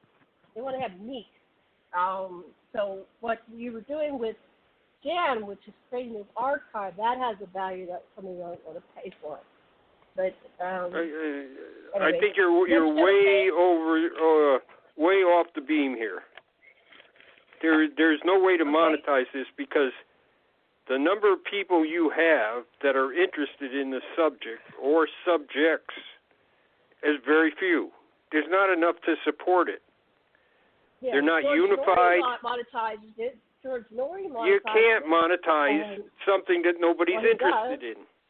He gets $6 a month for people buying his archives, and now he has a big job, and he makes, 6, 8, 7 digits a year. So he has monetized. What archives? What kind of archives? On Coast to Coast. If you want to listen to all the shows they've recorded, you have to pay. He has it all in the archives, and so you can't listen. You can only listen to his live broadcast. Yeah, I don't think he's doing 6 figures though. I'm talking about his income he's generated by becoming a personality. He is okay. So he's one person. Stan Freeman went all his life, and he was able to live a middle class lifestyle from. For a couple of decades, based on the fact that he went around and did talks at every place. Right. That's not getting ahead of anything. That's just keeping even. If there was a real interest in it, if there was a real interest in this, we would all be gone. We wouldn't be necessary because there would be money for this, and there would be people that would take over from us. We would be gone. Mm-hmm. Right. So there is not that interest. There's not that level of interest, and we've caused that on ourselves. It's our fault. But so how could we have generated more interest? Is it just well, if we stop following every cockamamie story in the world and trying to put them all together, like I said, there's very little stuff that's real here, and it's got to be like sifting sand. You sift the sand, and maybe you find somebody that left a dime out on the beach. you're not going to get very much. I hate to go through science fiction, but I read this one story that was really interesting. It was one of these invasion stories where they come to Earth and they try to take over, and somehow they decide to leave. I guess they get a virus or something, and they have to leave. And all of a sudden, you've got all these people all over the world with televisions and things. This is an early science fiction thing. Right. And so they've got all these things that the aliens left. And so everybody's, even though they can't speak the same language, they're holding something up, and then they're describing it mathematically or what it does or what they think it does, and they're slowly piecing it together. Thousands of people. We don't have thousands of people. We got thousands of lone wolves. That's what we have. Mhm. That's what we have. And a few people like Dolan and a couple other people can make some money off of this. Most people can't. And after a while, it's a hobby. And hobbyists fall by the wayside. So if it's not professional and you're not getting compensated for it,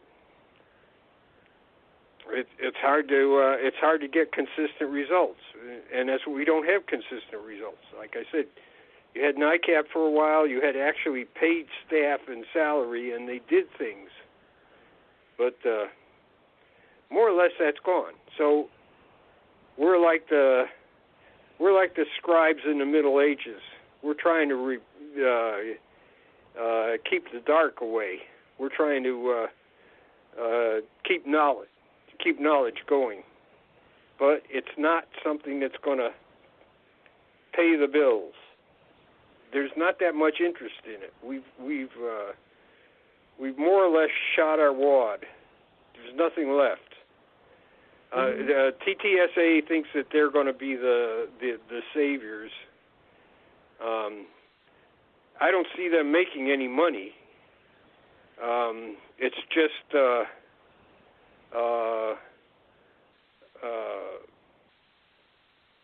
Blink, what's it, 134, just keeps putting his money in the treasury, keeps loaning TTSA money. They're not making that much money. Right. Certainly the book that they wrote about the old man losing his clothes didn't make him a lot of money. I don't know what that has to do with UFOs or anything, but you can only do so much with coffee cups and hats and T-shirts.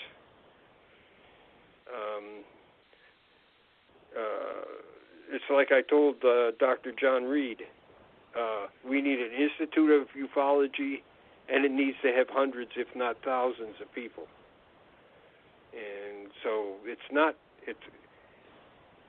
happening. The Condon Committee, look at them. Oh my God!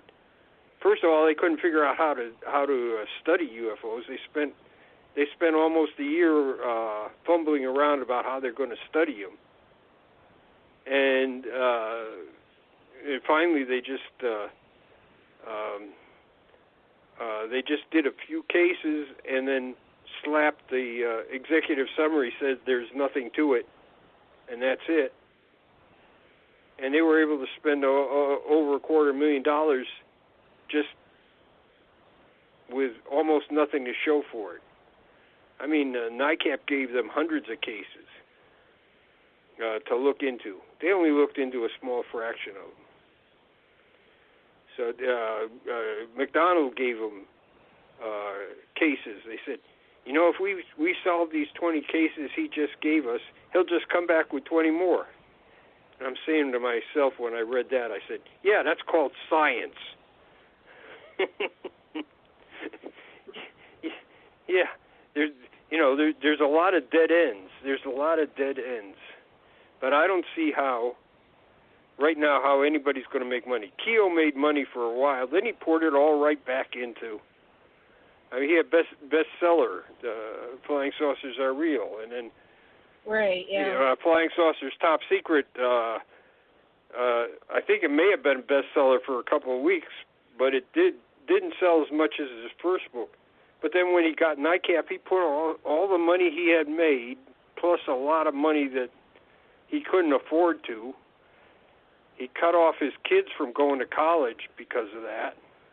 He put it all into NICAP. It's just,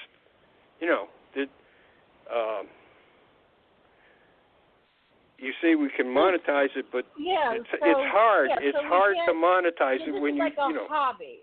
This has to be a love, just what you love doing, because there's no money in it. I always laugh when people say, "Oh, you're getting rich on these books." I go, "Yeah, right."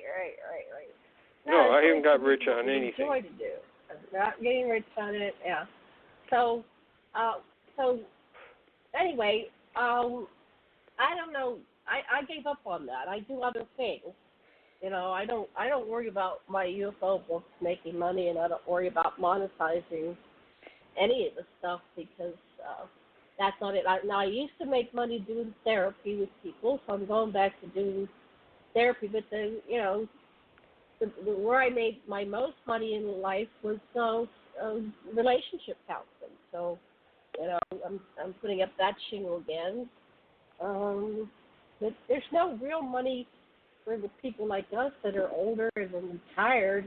You had to do that when you were in your 20s and 30s and 40s, and now it's like, they're surfing to the end of the road. And I'm really happy when I can keep my websites up. I've been channeling money that I earned from other things into maintain my websites, but I don't think any of my websites have been sustaining themselves. For the past 20 years, I've been paying for them. It's been my charity for the world. I don't go to a church or organized religion. This is my charity to the world. And there's somebody out there that likes the information. I mean, I do get some people viewing my show. I've got over 1,000 shows recorded, and TJ's got about 1,000. So, that's our legacy. These shows that we record, and a lot of my people are dead that I recorded. Not a lot, but every year somebody passes, and there I've got this wonderful archive of an interview of somebody that I was blessed to interview, and I'm very grateful that I got to interview them. Right? Right. Well, okay, so this is how I keep television people away from me. They come to me and they say, "Hey, we want you on this show." Now, most people just jump at that because they want the notoriety, or they want to be able to say, "I was on TV." I tell them, "Hey, look, and this is real small fry for television, but most of the people that do UFOs shows don't have much of a budget, anyways." I tell them, "Hey, it's $30 an hour plus expenses, 10 hours minimum. That's cheap." Stan Freeman used to get scale whenever he appeared on a UFO show. So scale is a lot more than that. I don't know how much it is today, but it used to be, say, in the 70s to about $2,000 an appearance. So $300 is nothing, plus expenses, whatever that is. But they don't even want to pay that. That's why I'm saying it's hard to monetize this stuff. Yeah. We're getting close to the end. I just like to repeat these two sites that people should probably go to. The Big Study, and it's a blog, and it's Swords, and he puts down all his experience in the subject. And then Above Top Secret they've just put huge amounts of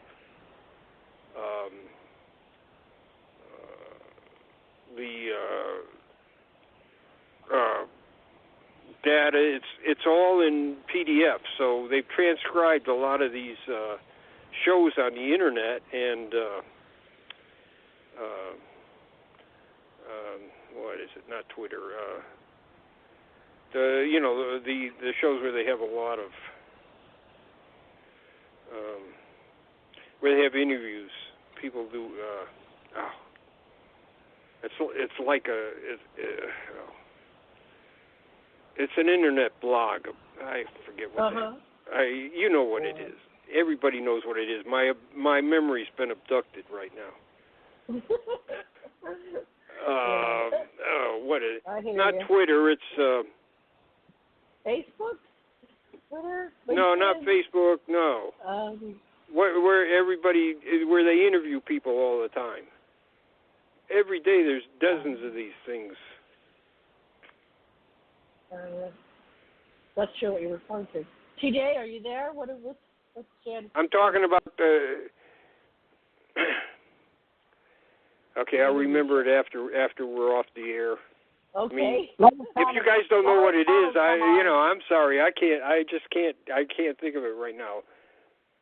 Hey, Jan, can you hear me? It's like this, like what we're doing right now, exactly right now. What is that called? Blog Talk. Mike. Not the Internet radio. No, it's not internet radio. Name that tune. I don't know. Sorry, I'm missing it. Okay, so about oral history. They're doing it every day. YouTube, yeah, exactly. YouTube. Okay. So there's hundreds of those things that have been transcribed. There's a lot of government and other documents that are available, and like I said, it's over 250,000 pages. And they just put up there. It's just been up there in fact, I think they just announced it today. So that's something to people to look, if they're interested in the subject, something to people to look for. And I'm sure it's not everybody's cup of tea, but everybody will find something that they are interested in. And then, like I said, Swords has put out his interest for his whole life in these blogs, so that's something else to look at. I would say that if I don't finish scanning stuff before I pass on, the University of New Mexico is going to get my stuff, and they have already said that it doesn't matter how much I have, it's going to be a drop in the bucket to what they can store. Everybody says, "Oh, how can they store all that?" And the dean there at the college told me they've got so much room. They're building a big, giant storage area. It's not like the universities in the north. The universities in the south are the ones that are going to hold all the material because they're building archives like crazy. So he said, if you put your little collection in here, and I told him it's not little. He said, to us it is. It will take up very little room compared to what we have. And I talked to David Mahler, and his stuff is going there, and he said yeah, it's he said they could take all his stuff and all my stuff and a dozen other people's stuff, and it will just it won't be that much.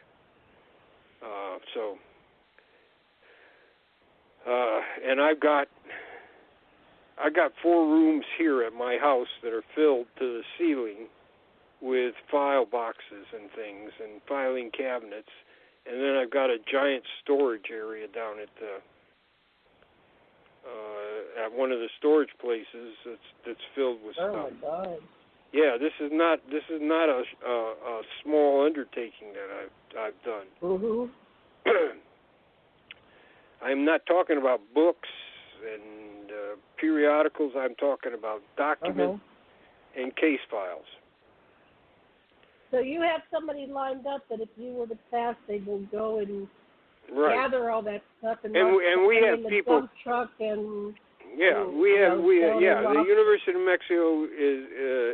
I'm going to sign a paper that they can take it. Now, we have gone out and interviewed people, and we have some of them. We've asked them to put in their will that it will come to us if they pass away. So this is kind of like a succession plan. We have a succession plan. We think we have a succession plan for CUFOS. That's why we're trying to copy all their stuff. But then the paper stuff will probably go to the University of New Mexico eventually if CUFOS doesn't start operating again. So I don't know. That's good. You have a plan. I have no idea what's going to happen to all the stuff we have here. Yeah.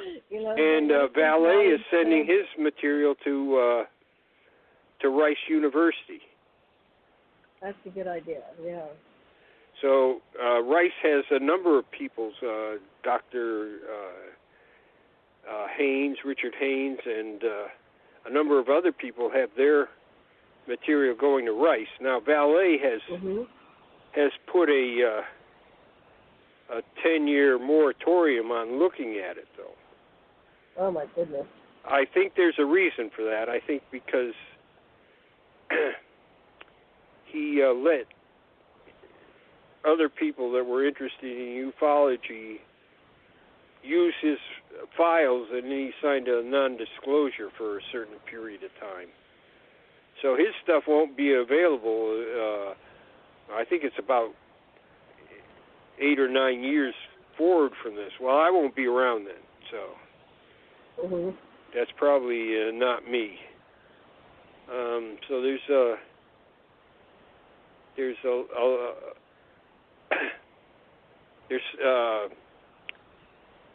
some of Hynek's stuff is at Northwestern University. People have said it's not that interesting.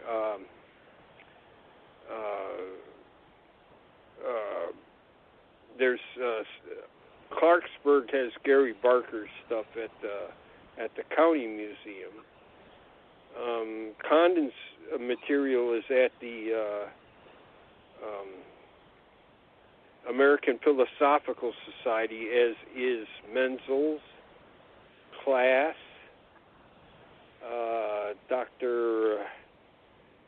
Charles Olivier, who was president of the American Meteor Society and a NICAP board member. So there are these. Dr. Roy Craig, his material is at Texas A&M.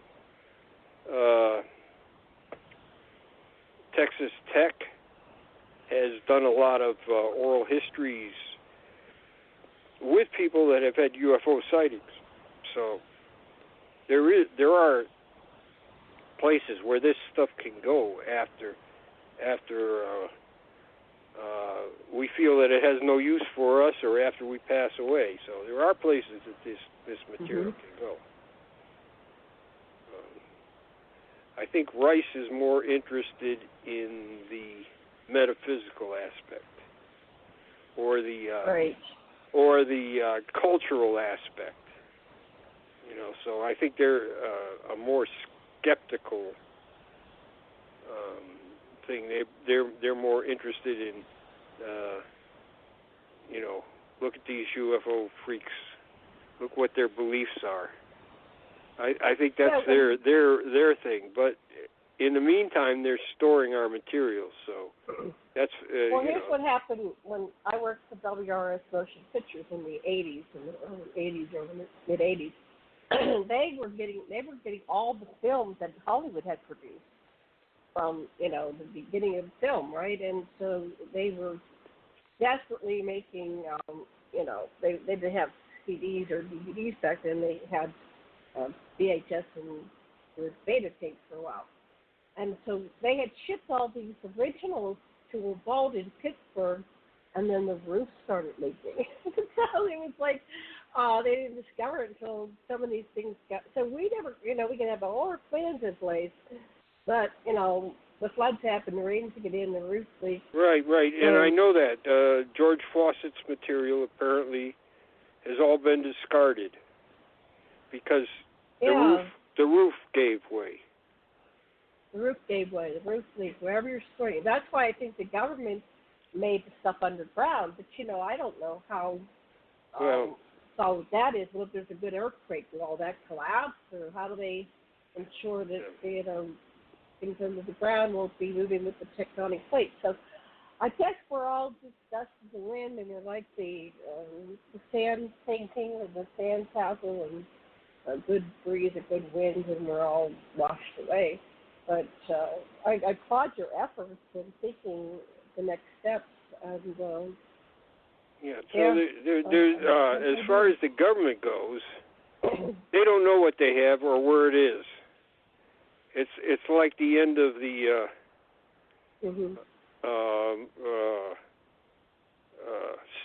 Spielberg movie, Raiders of the Lost Ark. It just in some warehouse somewhere. Right. Tell me as good as the clerical person that documented it, and then tell me as good as where the documentation of where it is, how well that's preserved. So Right, exactly. So the moral of the story is be here now and enjoy your now. And don't Colonel McCoy ran the biggest microfilming operation in the world, I think, at the time during the Second World War. There were people all over Europe, military units that were looking for plans, blueprints, everything about technology, the Nazi technology, and they were gathering it, and they sent it to London, and then McCoy and his group was microfilming it all. And of course, McCoy was the first. He ran Project Sign, and we did find some microfilms that they made of what they had. And going through some of the Project Blue Book things, you can see that some of these cases in Project Blue Book came off microfilms. So Michael Hall and Wendy Connors asked some of the historians at Wright-Patterson Air Force Base, said, what happened to all these microfilms that McCoy had? I mean, you must have a giant library somewhere. They don't know where it is. These are the historians of the base. They don't know where it is. And we've asked 4 different historians. They have no idea where it is. Right. And over here in Hawaii, they had all the building plans and records, and they put it in the building, and then it had the asbestos, so then nobody was allowed to go in it. Right. So, or with a National Enquirer, they got hit by an anthrax attack, so they had to destroy all their stuff. Some of the stuff they had is the APRO cases on microfilm. Great. And then they have all these old reel-to-reel and floppy disks, and nobody has the equipment to read them anymore. And that was the story with John Titor, the one with our fail. He had to go back to the 70s to get some kind of computer technology that no longer was in the future. So, maybe that's our archiving system, is that we can eventually time travel, just go back and retrieve the information all over again from that point in time. Hopefully that exists. That'd be great. That's the ultimate storage system. Just go back in time to when it was created. So anyway, we're almost out of time. Last 2 minutes to you, I guess, or TJ. I'm gonna stop talking.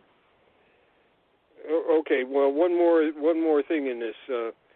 Robert Todd was he was probably the king of FOIA. He did so many FOIAs. I think only John Greenwald is approaching his level of FOIAs, and we have the correspondence from the Air Force Intelligence Headquarters on UFOs. That's different from Project Blue Book. So from 47 to 52, we've got this correspondence. It's maybe 2 filing cabinets full. Okay, so 53 comes along. 53, they decided they were going to put a lot of their records on microfilm. Nobody knows where these microfilms are. Now, Todd tried to do a FOIA, and I think they couldn't find it, so they told them, you're denied. But I think the reason was that they didn't know where the stuff was. They didn't know where the microfilms are. Somebody has to go to the archives, because the archives they've got all these tons and tons of records on paper, but they've got huge amounts of microfilms, and somebody has to look through those and find out where these things are. Right. When I went to the Air Force Historical Research Agency, I had a hint that the 4th Air Force out there in California had microfilm from 1947, their records. When I looked at that, there was another microfilm that hadn't been indexed, the next one in line, and it had from 48 to 52. So I don't think a lot of these people know where their stuff is, as far as officials go. So that was a great discovery. I haven't had one like that for a while. That's about 30 years ago. So. Wow. Hey, I think we're out of time. TJ, are you there? You want to wrap up the show? We're a minute past the top of the hour. I don't know if we're still doing the broadcast. I appreciate everybody. I'm going to let stand by Tommy, and I'll let him announce his show tomorrow. But Janet, thank you for joining us and weighing in on I've got to sign off now. So thank you so much for having me. Love and blessings. Aloha. Thank you. Okay. Tommy, are you there? Yeah, I'm here. All right. Just say hi. We're still recording, so this will go out on this part. But Tommy, I'd like you to be a part of this show by announcing what we're doing with the ACE Folklife in the ACE, which I've got authors coaching. ACE Life folks like The Biggest Loser. But Jan, have you talked to Tommy? Remember Tommy and I? We were going to do a show today on Indian lore with the UFOs. Yeah, I was hoping we could do that, but I needed to get this thing out of the way. But Tommy is going to do a show tomorrow. If you could come on, do you want to do one tomorrow, Jan? No, I got a follow up consultation tomorrow, so I'll be stuck for most of the afternoon. All right. Well, what about next Wednesday, Tommy? Yeah, I just want to ask Tommy about something. Does WAP, does that ring any bells? It's a tribe, yeah. Yeah, and I think it's a tribe, and I think it's also a person. And the basket maidens come down from the sky and dance with him. Does that sound familiar? Well, yeah. Well, we could talk about that. There's so many of these stories in Indian lore that it's just amazing. Well, but see, here's the thing. I'm half Native. I traveled all over the United States. I danced with many tribes. I sat with many of the elders, and I actually was going to battle with 2 of them, Archie Reindeer and Wallace Black Elk, who are considered the most famous Native people in the United States. But their fathers were the head medicine people. But the stories they tell are incredible. And what's going on with the natives doing their UFO conferences now and stuff like that. But yeah, I'm a rebel. I'm hardcore as far as proof and truth. it's hard to believe any of the stories because none of it, even when they say they work with Bigfoot and all those kind of things, they never got any real help. So I always say, if you say you're going to work with a spiritual being that's going to protect you, show where he protects you. And every story they tell just shows how the Native people got destroyed and wiped out. I mean, even when they said Bigfoot was helping them, when the star beings came down, they don't even know what race it was. All the tribal people have no clue what race the star beings were, and it was a particular race. But don't forget, they were also dealing with the giants as well, trying to kill the giants. So there was a lot going on. But their stories are so fabricated over time, like every other story in every other nation and every other religion. It loses any kind of truth to it because, we could believe all the stories out there right now, and not one of them is really going to help the human race move forward as a people. It'll help the rich people because the government's working with the alien races that are building these cities and everything else for them underground. Has nothing to do with saving us. And I'm glad I didn't come on the show before because my viewpoints are a lot different than almost 90% of the people out there in the UFO world. I've been there, I experienced it, I went through it, and I look at the evidence of what's really happening, not what people say. You could pick up an artifact and say, well, that was an alien's artifact, but what good was it to them really? Even the pyramids, what good are they to us now? All the ideas of what the ancient aliens talk about, they get paid $20,000 to $25,000 for the weekend, just so you know. They're beyond the 10,000, 5,000 mark. They go into the big marks. All the money goes to the big speakers when they do a conference like that. So they're not into penny ante, how many hours and stuff. They do 2 hours of speaking, and they get paid $20,000.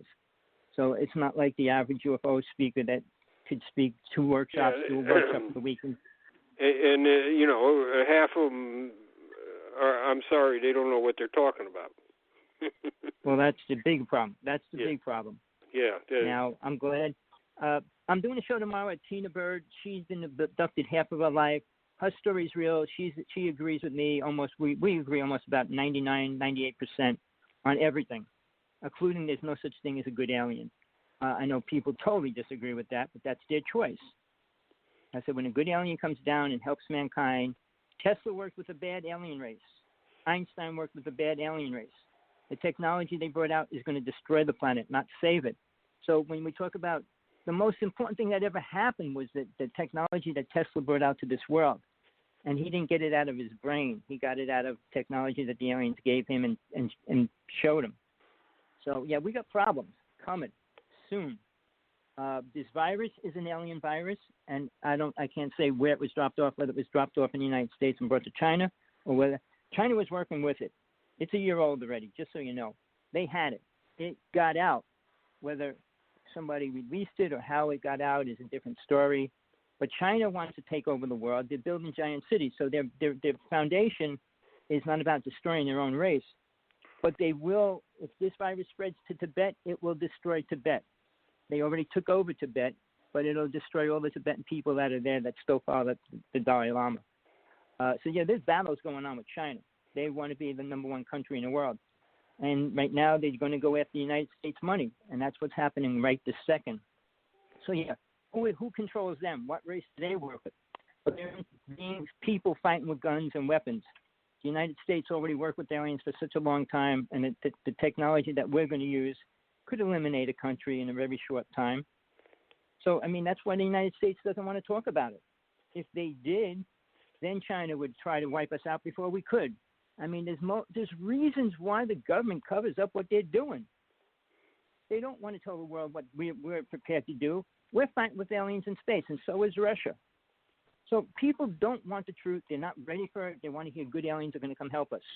I'm not going to name names, but people think aliens are good. The Anunnaki is the most evil race that ever came to this planet. Next to the reptilians, the Greys aren't half as bad. They created a couple worlds already. If you listen to the show, Tina can explain that greatly.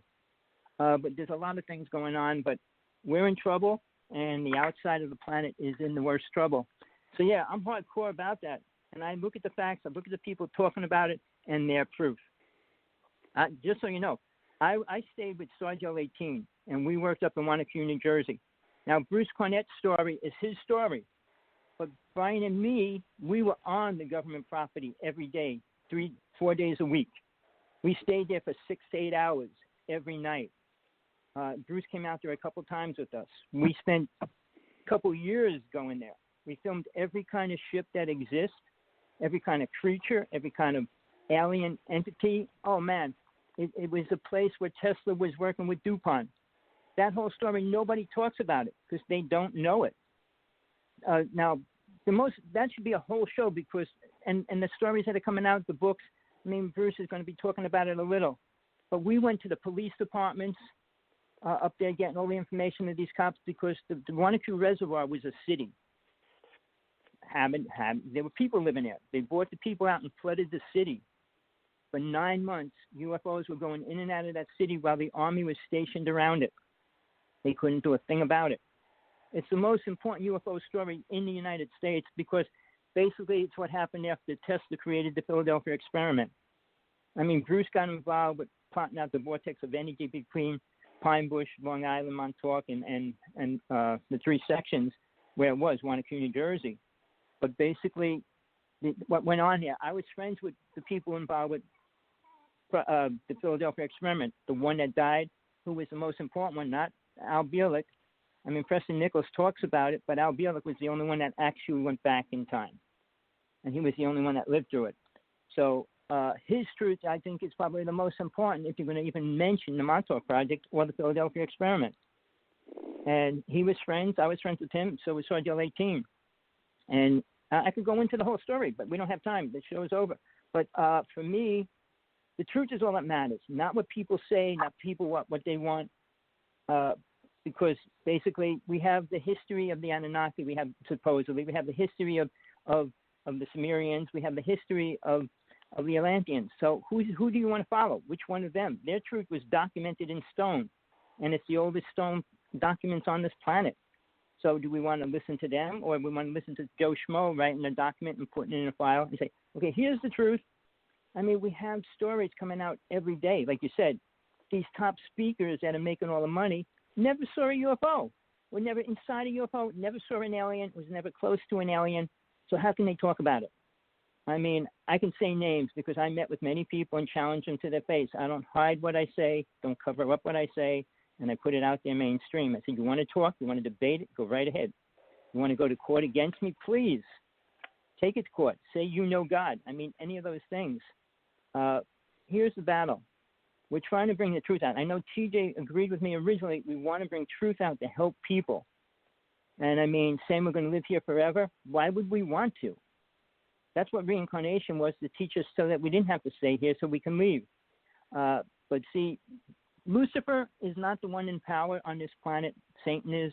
Satan's the one that's given these people the idea, kill and murder, rape, and stay in here, to do it over and over again. Why leave? We can have all the fun we want here. We got drugs. We got everything we could possibly ever want. So staying in a world that's pretty messed up is pretty sad in my case, because the worlds get better. The closer you get to God, which nobody talks about, nobody can, nobody wants to. But when you get closer to those higher realms, everything gets better. And if something gets better, why would you want to stay in a place that's worse? It's called ego. I'll let it there. I could go on forever, but that's where I'm at right now. So right. The show that I'm doing. Tommy, I love you, yeah. And you've been with my Ace Folkife, but Jan and you need to have a talk off air about how we're going to do Folkife myths and legends, because Jan's very aware of the myths and legends. Plus, what he sent me to was about a blogger that's free, but he has a lot of tales of the extraterrestrials and the ones I'm interested in, because I saw them come out of the water in Kaneohe, Jan. I can't prove it to you, but a bunch of us girls were called over to Hawaii to do meet these people. But I had a cousin that I swear they were like mermaids. But anyway, that gets crazy because we don't want to believe in things that are magic, mystical, mystery. So I also have a group for TJ. But we got to figure this out. Okay, but we have the aquatic race here. They're half human and half fish, and they live under the ocean. That's what all the green orbs going into the ocean off of Hawaii are.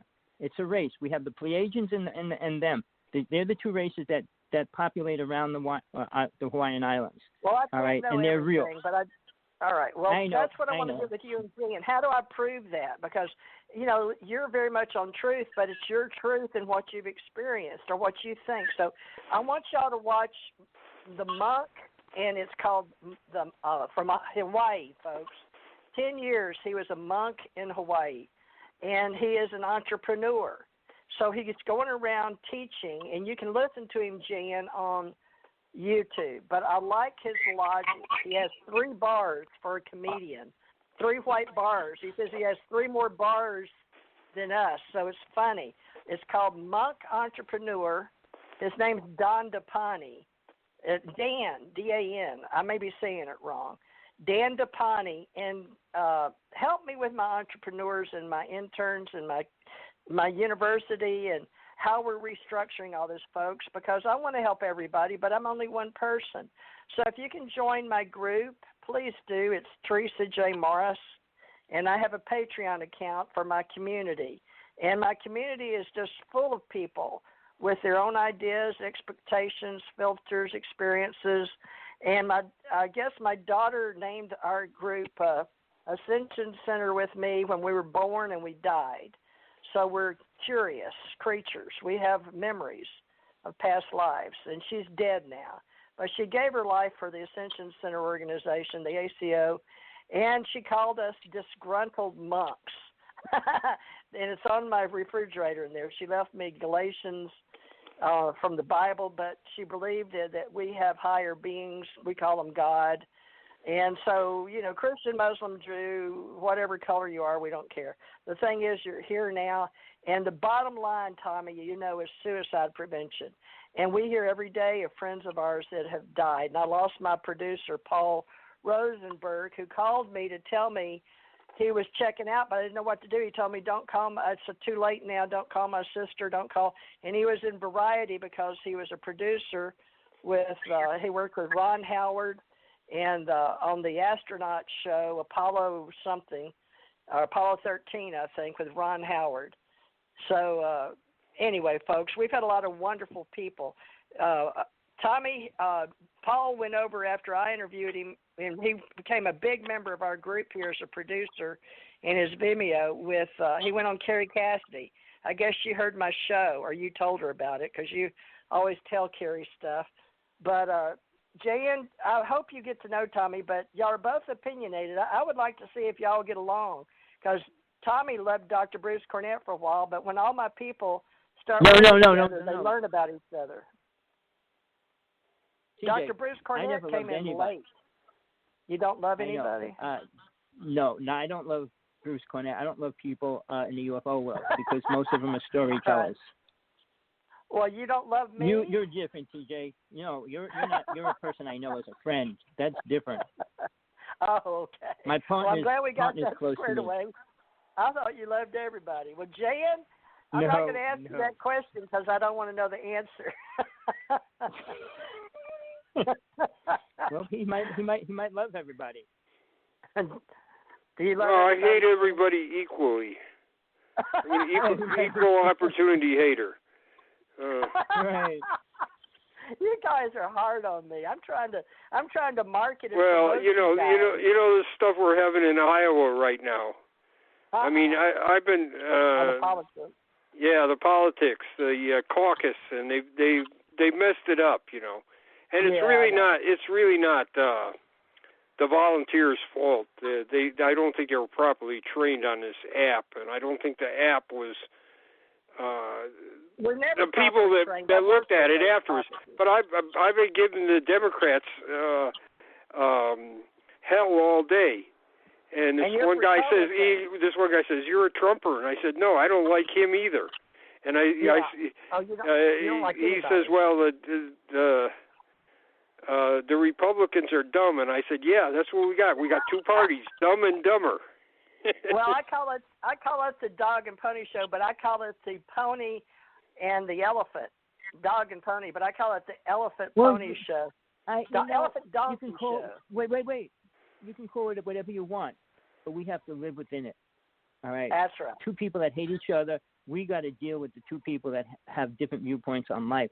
Now, I just wrote a letter. I hate Trump, but I support him blocking. He's going to go on TV tonight or right now saying that he's going to stop 6 other countries from coming into the United States. I support that. It's from the ancient of times, the wars, how we do it. Think about it, back to before Christ. You know, we have to have both sides of chaos to balance out the universe. It's very universal. Look, you can have two sides.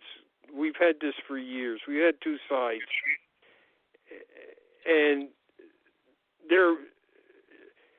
somehow they find a way to come to a conclusion. It may not be exactly right 100%. Nobody gets 100%, but now we're having a lot of problems with being able to just get along with the other person instead of pointing out all his faults and foibles, instead of saying, okay, look, we'll give you something, you give us something. That's the way this country has worked for years. Hyperbole. The New Age, I use the word New Agers. They think everybody has equal rights. Let the rapist have the rights. Let the murderer have rights. Let the child being abused have the same rights as everybody else. No, they don't. Nobody has rights. The rich people took over the rights of people. The Constitution was written by the native people, not white people. The white people blocked the red people from being part of it. So that's against the Constitution, which we think supports the people. It only supports the white people. Us write it. Well, let's stop right there because I want to be uplifting and don't want to scare people off. Okay. But, folks, I'm going to do what I can, but everybody's entitled to an opinion, and I'll do my best to supply a platform for all of you people that want to learn your speechcraft. Please get to know Jan and Tommy. They're both in my ACO club, my Folkife, and my UFO association, and I get to pick who those people are. It's my club. But if you want to be associated with any organizations, I'm very loving and giving. I'm one of those love and light people, but I'm also logical. So, I'm the disgruntled monk. But you can find me as the Cosmos Ambassador, as a precognitive psychic entertainer. And I love Tommy and I love Jan in different ways, but I'm trying to be logical because I've never met either of them. I've never seen their bodies, but I mean it spiritually. So logically, spiritually, I'm doing spiritual science for everybody. Jan, I hope you'll come back. Now, if you want to, we can do a Friday, Jan. But Bruce is doing my authors club, but he wants to be in the UFO Association, Jan, and we haven't voted yet. Normally, everybody in my group has to be in a year. Tommy's been with me in many lifetimes, in many universes. But Bruce, I'm getting to know this first year, but we have the articles and bylaws, Jan. Everybody go to acoclub.app, please, and look up the articles and bylaws and let me know if you want to play with me and what group you want to be in. Or you can just take the easy way and do the contributor supporter and go to patreon.com /join/Teresa J. Morris. That's my name, and playing the book of life and the game of life is my game. And I'm trying to figure out everybody, and yes, I do use tarot cards a lot, and I believe in archetypes and lifestyle. So this is Jan's book, too, episode 6. Thank you, Tommy, for hanging around, and we'll talk for 2 hours tomorrow, okay, Tommy? All right. Okay, Thank you, Jan. When will we see you again? All right, when will we see you, Jan? Tuesday, or just keep Tuesday for UFO Association, or what? Friday night too, or what? Yeah, I can't do Friday, and weekends. I don't think I can do next Tuesday either. I got a lot of appointments right now, so that. Okay. Well, it was hard to get back here for this show because, we can do it late, 7 to 9 at night. Yeah, see, sometimes you're in the office and you're waiting for hours before they see you, and then they want to talk to you for a long time. That's what happened to me. And Remember, I missed a Tuesday because I thought surely I'd be back.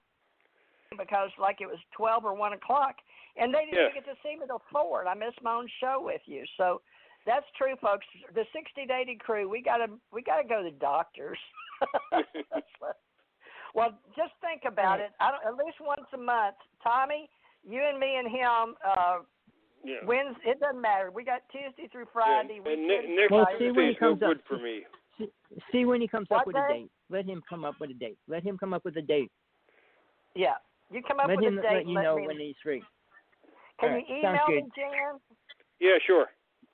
All right. Let me know once a month which date you want, and we'll continue episode 7 with Tommy. All right. Love and light. We'll see y'all tomorrow. Thank you, everybody. Okay. Thank you. Thank you, Jan. Okay. Bye.